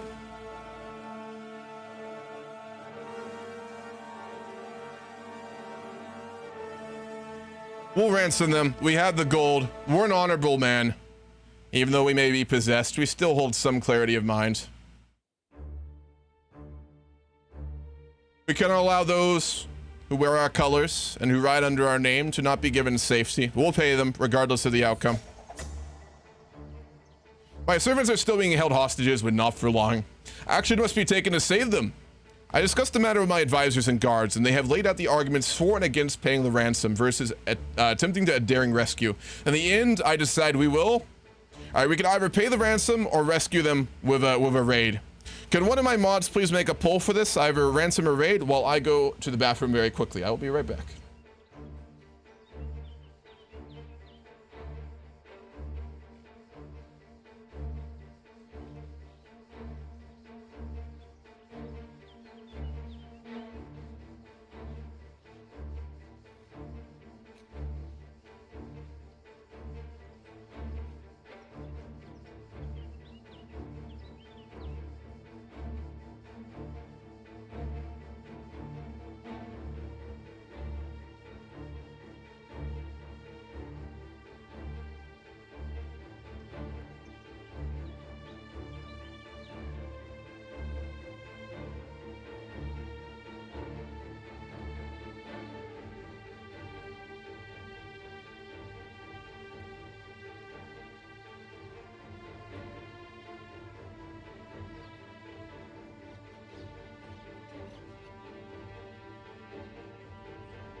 All right, I'm back.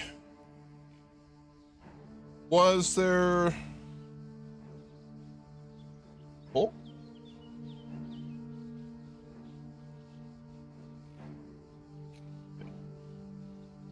Raid. Okay, raid 1-6-2. It's a back turn. How's it going? Am I going to post this series on the YouTube channel? So for the Fallen Eagle one, it'll go on my VOD channel, and I will probably end up making it into an actual series, but it may be a little while because I'm working on a bunch of other videos on my main channel right now. But it will be on the VOD channel. All right, we're going to attempt to rescue the servants, regardless of the outcome. Although we agreed to meet the bandits at the rendezvous point, I also ordered a separate detachment of my soldiers to sneak around and rescue my servants while we distracted the bandits. Unfortunately, things did not go according to plan. They got wind of what we were doing, or perhaps anticipated we would betray them. A battle ensued and only a few of my servants managed to escape the chaos, while a good number of my soldiers died, and most of the bandits escaped to the wilderness. Not what we wanted there.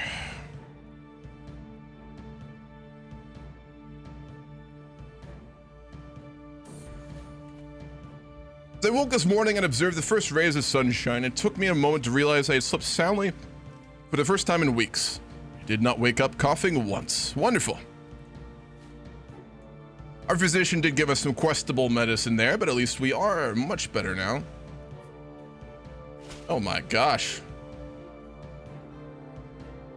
I will say, our grandson is doing quite well. Resentful believer.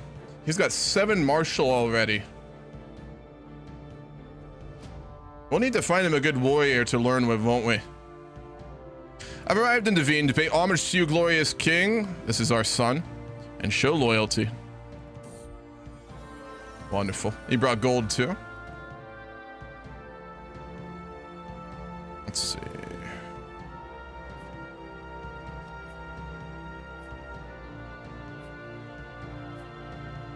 We don't have any capable knights, do we, to teach our son? Let's put out a call for new help in our court. We will invite knights. Let's recruit a male courtier too. Abris Cabrillion, a hunchback. Not quite what we were looking for, but he's welcome.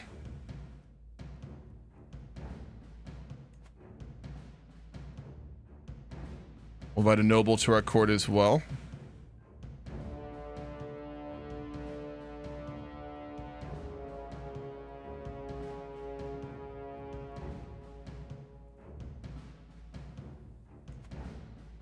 Invite a hill commander too. We need all the greatest. We need good soldiers. Our time is coming. We know that. We may still have many years ahead of us, but our grandson is young and he will inherit in tumultuous times. We need a strong army to prepare for the future. I'm partaking in some fighting exercises with my warriors. While shirtless, I practice some moves with my weapons. Shahzada, who happens to be observing the whole affair, remarks, "Your muscles are very good, King Vram. They fit you well. The meat on your muscles, yes, your meaty muscles look very delicious." Wait, hold up. I feel like she was a little too focused on like the edible nature of our muscles there. Oh, a little weird, not gonna lie. Maybe it's a cultural thing. Who knows? Maybe it's a language thing.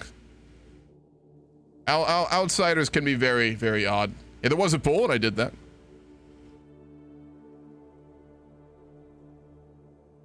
Yeah, true. Vram been working out. Goddamn right. 7 Marshall. Conversation over cakes. My entourage and I strolled back from a short foray into Devine when we unexpectedly ran across my vassal Mayor Babkin and his retinue, skulking around my capital on unannounced business. Caught by surprise, a few moments of uncomfortable silence passed before Babkin's eyes settled on something behind me. "Ah, my liege, perhaps you would join me in forgetting us over some spiced wine and hashish cakes."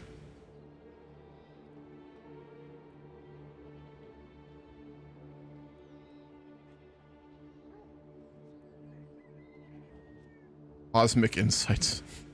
Sure. Let's go get drunk and stoned. Why not? Their time as steward frets all through the day, evidently attempting to find the right words. At last, as we make our way to dine, he begins sheepishly. My liege, they say Countess of Sana, your vassal, takes her purported claims on your lands more seriously each day. She really hates us, doesn't she? She maintains she is personally wronged by your continued rule of her rightful domain, Tao in particular. It's treason. I don't think we need to allow this to go out of hand. This is an act of tyranny, though.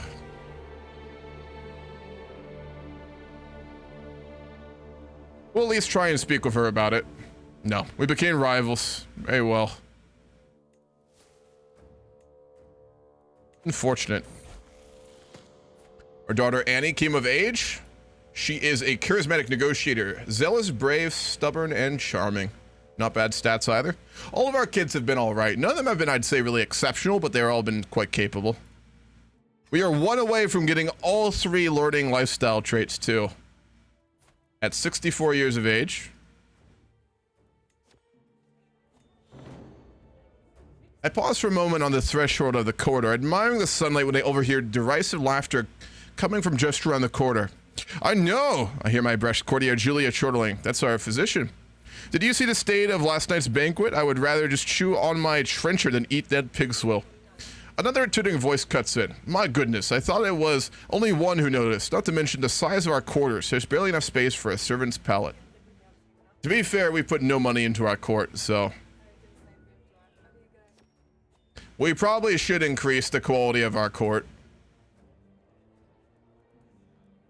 We'll upgrade the lodgings. Yeah, well, we'll upgrade the lodgings and keep it at that. That much? Jesus. That's total, never mind. Yeah, we can increase our lodgings, that's fine. We are a great king, but we're also a very, miserly one, I would say, with 13 stewardship. A lot of this money we're still saving up to expand our holdings more.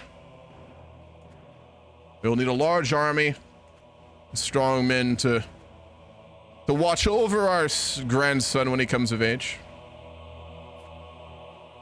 And there he is, Vespasian Cassia.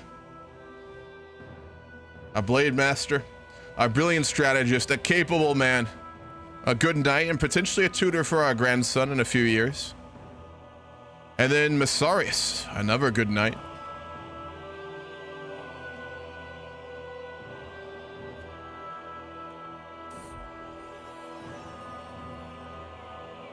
The Arcadrus found a letter from our son, Vram.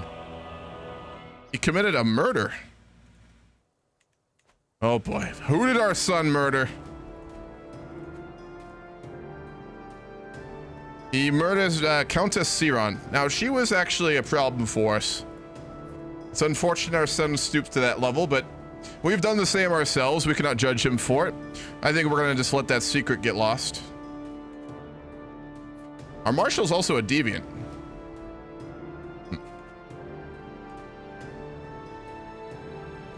We've been called to war as well by... oh, our son, Prince Decron. We will, of course, ride for him. Oh, he's fighting, is he fighting? The Countess of Cartley. Rather unwise, I would say. Is he invading? He is. He's getting us to back him up as he takes one of our other vassals' territory. Well, we love our son. This is a little bit ambitious, but we'll back him up. He is family after all. We trust him.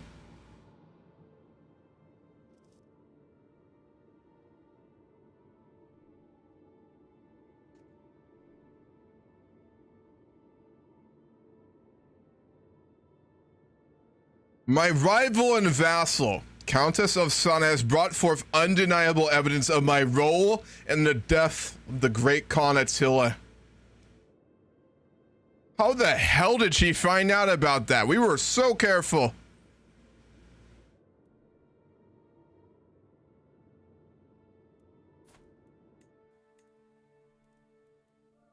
This needs to go the hell away. This needs to go away right now.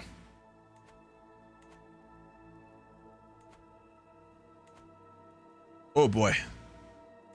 You gotta remember, the Huns are still around. They're not nearly as strong as they used to be. But gaining a blood feud with the heirs of the great Khan Attila is something we want to avoid here.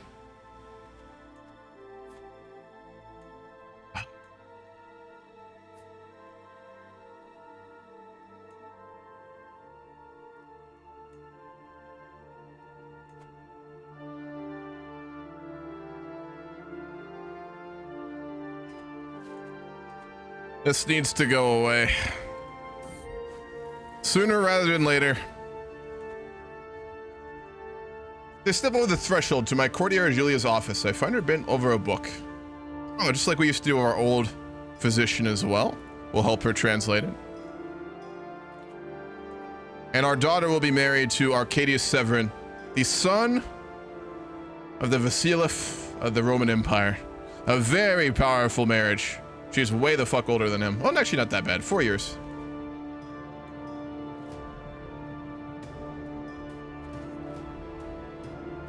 True.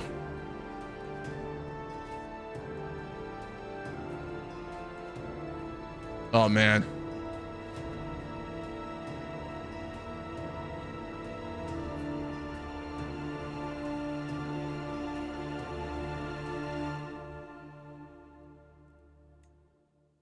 There's nothing we can do without an act of tyranny. We're gonna try and deal with her, but it will take some time. We have to hope for the best here. What's up, Evan? Shame on you, Abba says. Shame on you. You're inside a royal courtroom. Your poor attitude and improper behavior drags this court down, giving our king a bad name amongst the monarchs of the world. It appears Abbas, our knight, is having a problem with several of my servants again. He almost has high expectations for them, especially when inside my courtroom. These expectations can be impossible to meet. It's a little harsh. We don't need to be doing that. Is it gone? Yes. How long are you streaming for today? 8 hours. I'm doing 4 hours of Phone Eagle, and I'm going to do 4 hours of the Grand Campaign. Seduce her. I mean, that's one way to deal with it, I guess. That's true. You know, it might have the desired effect. And apparently we have edible muscles. Whatever that meant. So, anyone who does not click through events to facts has not played long enough. True. Or they're map painting. Map painter CK3 players do technically exist. 80% speed run forming Rome.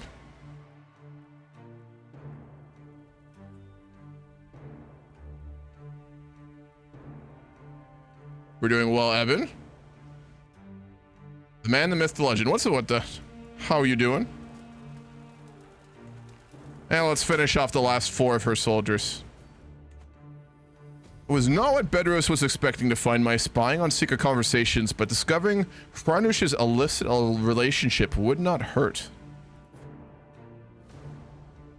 Ah, the bishop has a lover. Well, not what we are trying to do here, but all right.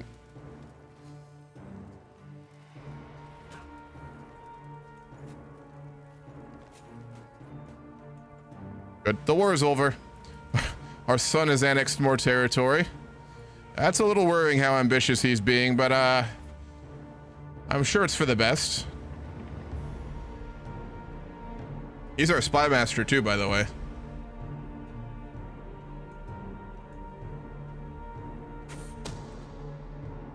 I discovered agents at my court, obviously in the employ of my rival and vassal, Countess of Sana. She's the one who knows our, I think she's the one who knows our bad stuff. Yes, she is.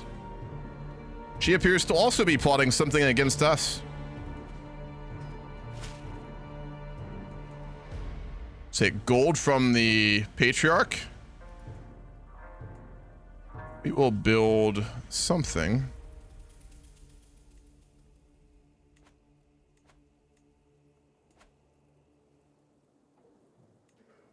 We did get to see that temple built. Let's go ahead and upgrade it. We'll build monasteries in the temples near Divine that we have constructed.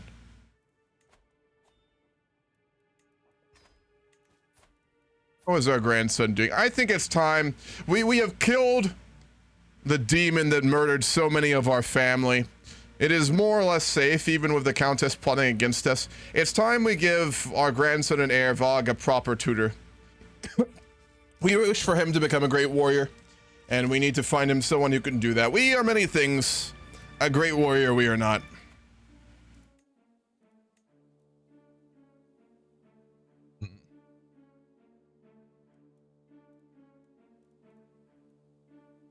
We'll give him to the tutelage. I thought there was someone else in our court who was very good. Yeah, Vespasian. I tried to hire him. Did it bug?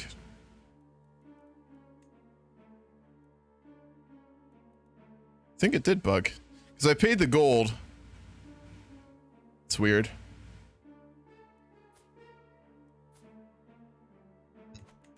Alright. We'll put him under the tutorship then of Ishgan. Venat Tezi, a great warrior and one he can learn from. He will need to be strong when we're gone. We've held everything together with diplomacy, with marriage, and with luck. I don't think our son will have that luxury, so he needs to be ready for what is to come. We'll pave the way, but he'll need to lead our family forward.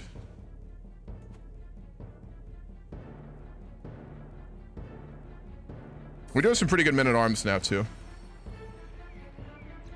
We are not compensating for our cat. Oh, Russia's been wild. Oh, yeah. It's a real shame Wagner stood down. I was hoping we'd see a civil war. You see, there's a new mod for CK3 of Total War Battles. Yeah, that's one of the upcoming campaigns for CK3 that I'm planning on doing. So a reminder, if you want to vote on campaigns that are coming up, you can do so in the Discord. That's one of them in there. It actually almost won. But Fallen Eagle did, I think, have like 1 or 2 more votes. My agent Bedros approaches me with a bunch of parchment cluttered in his hand. I found old architectural sketches of the Countess's castle. They might be a bit outdated, but look here. We found a tunnel. Wonderful. Good. Hopefully we can murder her before our son comes of age, and then the secret of our actions against the Great Khan will die with us. Was that Lushashenko who brokered the deal when he went to Turkey? Oh my gosh. We got theologian as well. We got all 3 learning traits before we died. Wow. King Vram. Got way of life. Oh yeah. Actually got an achievement for that. I've never done that before. Attila is not as young as he once was, and as he crawls into my lap, I can feel him trembling. I gently stroke his orange fur and listen to him purr long into the night, but as silence falls, I notice that he will not wake again. Yeah, we're coming close to the end of our life. We have outlived 2 of our wives. We have outlived a son that we should not. We have now outlived our cat, the last remaining companion close to our heart. We must live on to ensure that our grandson comes to power safely, but we have lived a long life and lived for much of what we had to live for already, I think. Yeah, no, fuck that dude, true.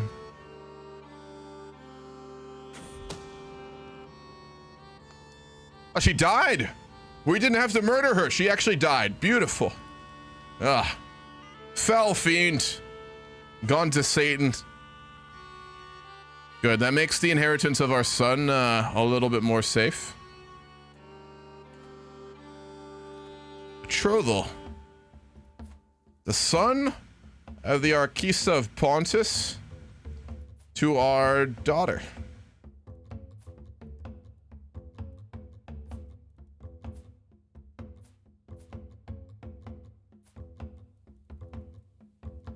That's her heir. And that's our neighbor too. We used to be allied to the Pontus. A good marriage. He's apparently a stutterer and a craven, but it's a political marriage, and I think she will do fine there. We'll accept the marriage terms.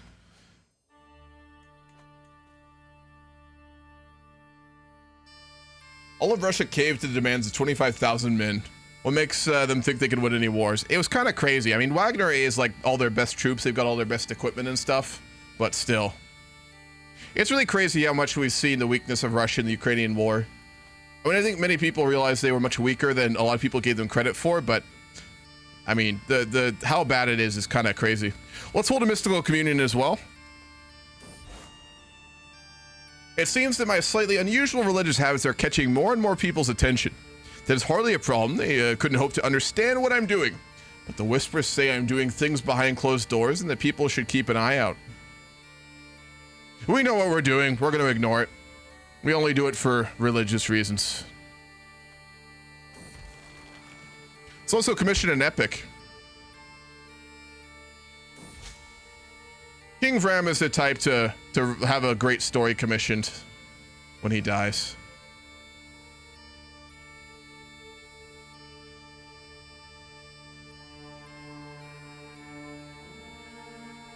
We can't do it ourselves, though. That sucks.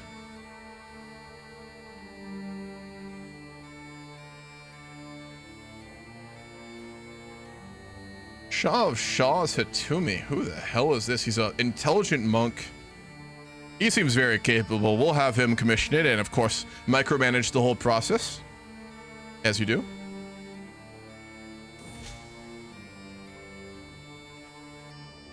My family epic seems to be progressing well, and some lines already sound like they've been quoted for decades to come. But Shah has a lot of questions about the focus of the story. It'd be easier to answer if he wrote it all first, and I could tell him what I dislike about it. We'll have it be about us. We're not an arrogant man, but we are by no means humble. Bath & Body Works is going out of business? Really? I mean, I'm not surprised. They're white women aged 25 to 55. It's their version of Toys R Us, basically. So, not surprised. That's wild, though. It seems as if Alexander has been reading parts of my new family epic. Of course, he has discovered discrepancies, which we promises made in the past and our current reality. I can tell that he will not let it go anytime soon. Surely you can see how wise and benevolent it would be to fulfill your forebear's promise even now. I don't think we need to give away control. He's also the one who's screwing a woman, which he shouldn't be doing, so we wouldn't respect him very much. Grandmas will never recover. Yeah, exactly. It will be rough, as I said.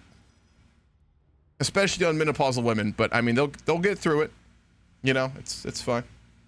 The dude blitzkrieg the capital. What else do you expect? You can't muster quick enough to counter. Look at what the Germans did to the French in World War II. They just blitzed before anyone could stop them and made historically the world's most formidable army look like they were buffoons. True. I mean, Russia had really, I'm sure, almost nothing proper in reserves. Their only option Putin would have had would probably have been to pull men off the front line with Ukraine to defend Moscow from Wagner, which there's no chance they even would have succeeded. So, yeah, I mean, again, just shows the weakness of Putin in Russia right now. I've not been presented with new work on my family epic for weeks. The whole process is either taking too long or it ends up being shoddy work. It is truly too much to demand that he delivers excellence, that he delivers it now. Yeah, fine. We want it to be done right. We'll wait. The debt is not great, though. And our son is really not coming along too well, is he? He became cynical. God damn it. Shah is telling my vassal Princess Servart about several exciting details he has discovered about my ancestors. Now, I believe the part with the screaming witch might actually be true, since... Oh boy. It's fascinating to be sure, but does he not have a grand chronicle to complete? As for this particular antidote...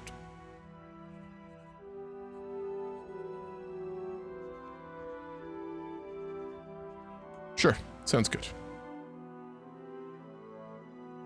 Yeah, true. Mercenaries don't tend to end well for anyone who uses them. I mean, it's a good reason. One of the many, many reasons that Rome fell was for that exact reason. The epic chronicle of my family is finally complete, and Sean Shaw has reason to be proud. My ancestors stand at its core as a shining example of what it means to be a ruler for our time. Even if it drags on a few places in the port with the scheming, which is utterly ridiculous, still I am proud to keep this in my family library for generations to enjoy and learn from. Wonderful. Did we not get a... No, we did, okay. We'll let him join our court. Did we not actually get an artifact? We didn't. That's weird. Thought you get one from that. Do you think Wagner run Russia would bring back the USSR? No. No. No, they're too far right for that. I mean, they're more like the people Russia claims to be fighting in Ukraine who don't exist, you know, more than anything else. If you know what I mean. I don't even think Prajorin's like a Nazi, but he's certainly very nationalistic and far right, so absolutely not. I mean, Wagner's been associated with some neo-Nazi shit. I don't think he is. He just hires scum to fight for him. Yeah, he's very nationalistic. All right, well, we've done everything we can in learning, haven't we? Got a stewardship for our final years.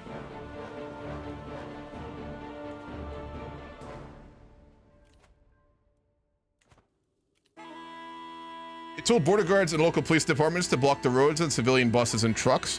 What happened instead was the Wagner column arrived, the Wagner main battle tanks drove straight through them with their T-90s. Fuck. Yeah, Russia wasn't ready for that. I mean, again, I don't think Wagner could have just ran into Moscow per se, but I mean, a civil war would have been nice for Ukraine.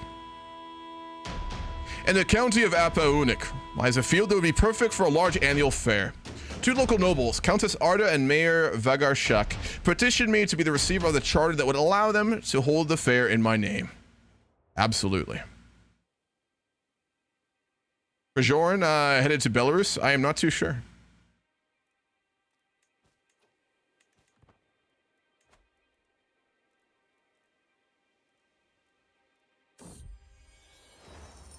The fair in Apaunik. Mayor... Oh my gosh. Vagarshuk presents me with wares from all over the world, clothes from the furthest reaches of the Silk Road, locally grown crops, technological marvels from the east. My lord, what wares would we promote in such a fair? Technological marvels sound like something we'd like. Not gonna lie.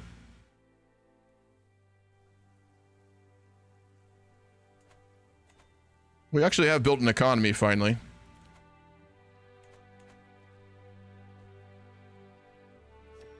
So we have a ploy so Wagner can maneuver into southern Belarus to start a new front. Possible.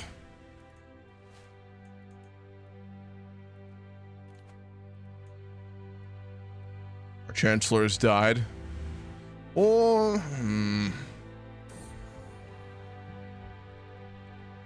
Name Mayor Avitus.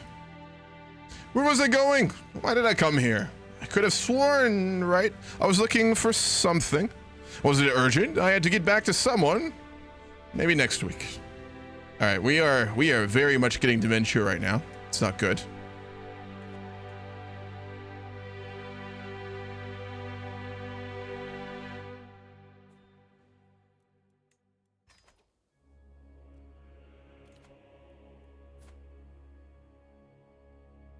Sealif Alexander II wishes for his other son to be married to our granddaughter. I think not. We've already given his heir a marriage to our daughter. I don't think there's any reason for more. Why does he want all of his children married to ours? Is he just like an Armenian boo? Is that a thing? No. We've already married once into his dynasty. We don't be needing to do it again. Civil war would be good. Russia would start using their nukes once Ukraine begins to take Russian cities. I don't think Ukraine would try and take Russian cities. They just push in Donetsk and Luhansk and probably hold the border. That's what they'd probably do. If they did push into Russia, then yeah, that would get dangerous. Our other daughter came of age. She is very competent, a great eminence, fickle, zealous, and arrogant. My gosh. She's the one who's going to be, okay, she's marrying into the Pontus. I thought she was the one marrying the heir of Rome, but that's Vortui. That'd be wild. We're at 4 hours? All right.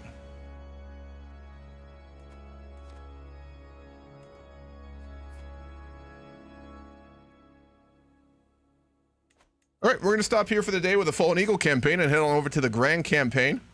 So King Vram is going to still be alive when we come back next week. He's 69 years old. A lot has happened today. We fought demons. We assassinated the Great Khan himself, and we watched Iran become a republic. With that, we will end. I'm going to go get the Grand campaign set up, and we'll get going with that in a few minutes. If you would like to stick around, that will be starting soon. Tomorrow, we are going to keep going with the Liechtenstein campaign, and then more Grand campaign after that as well. I'll be back in a few. Hope everyone enjoyed, and I will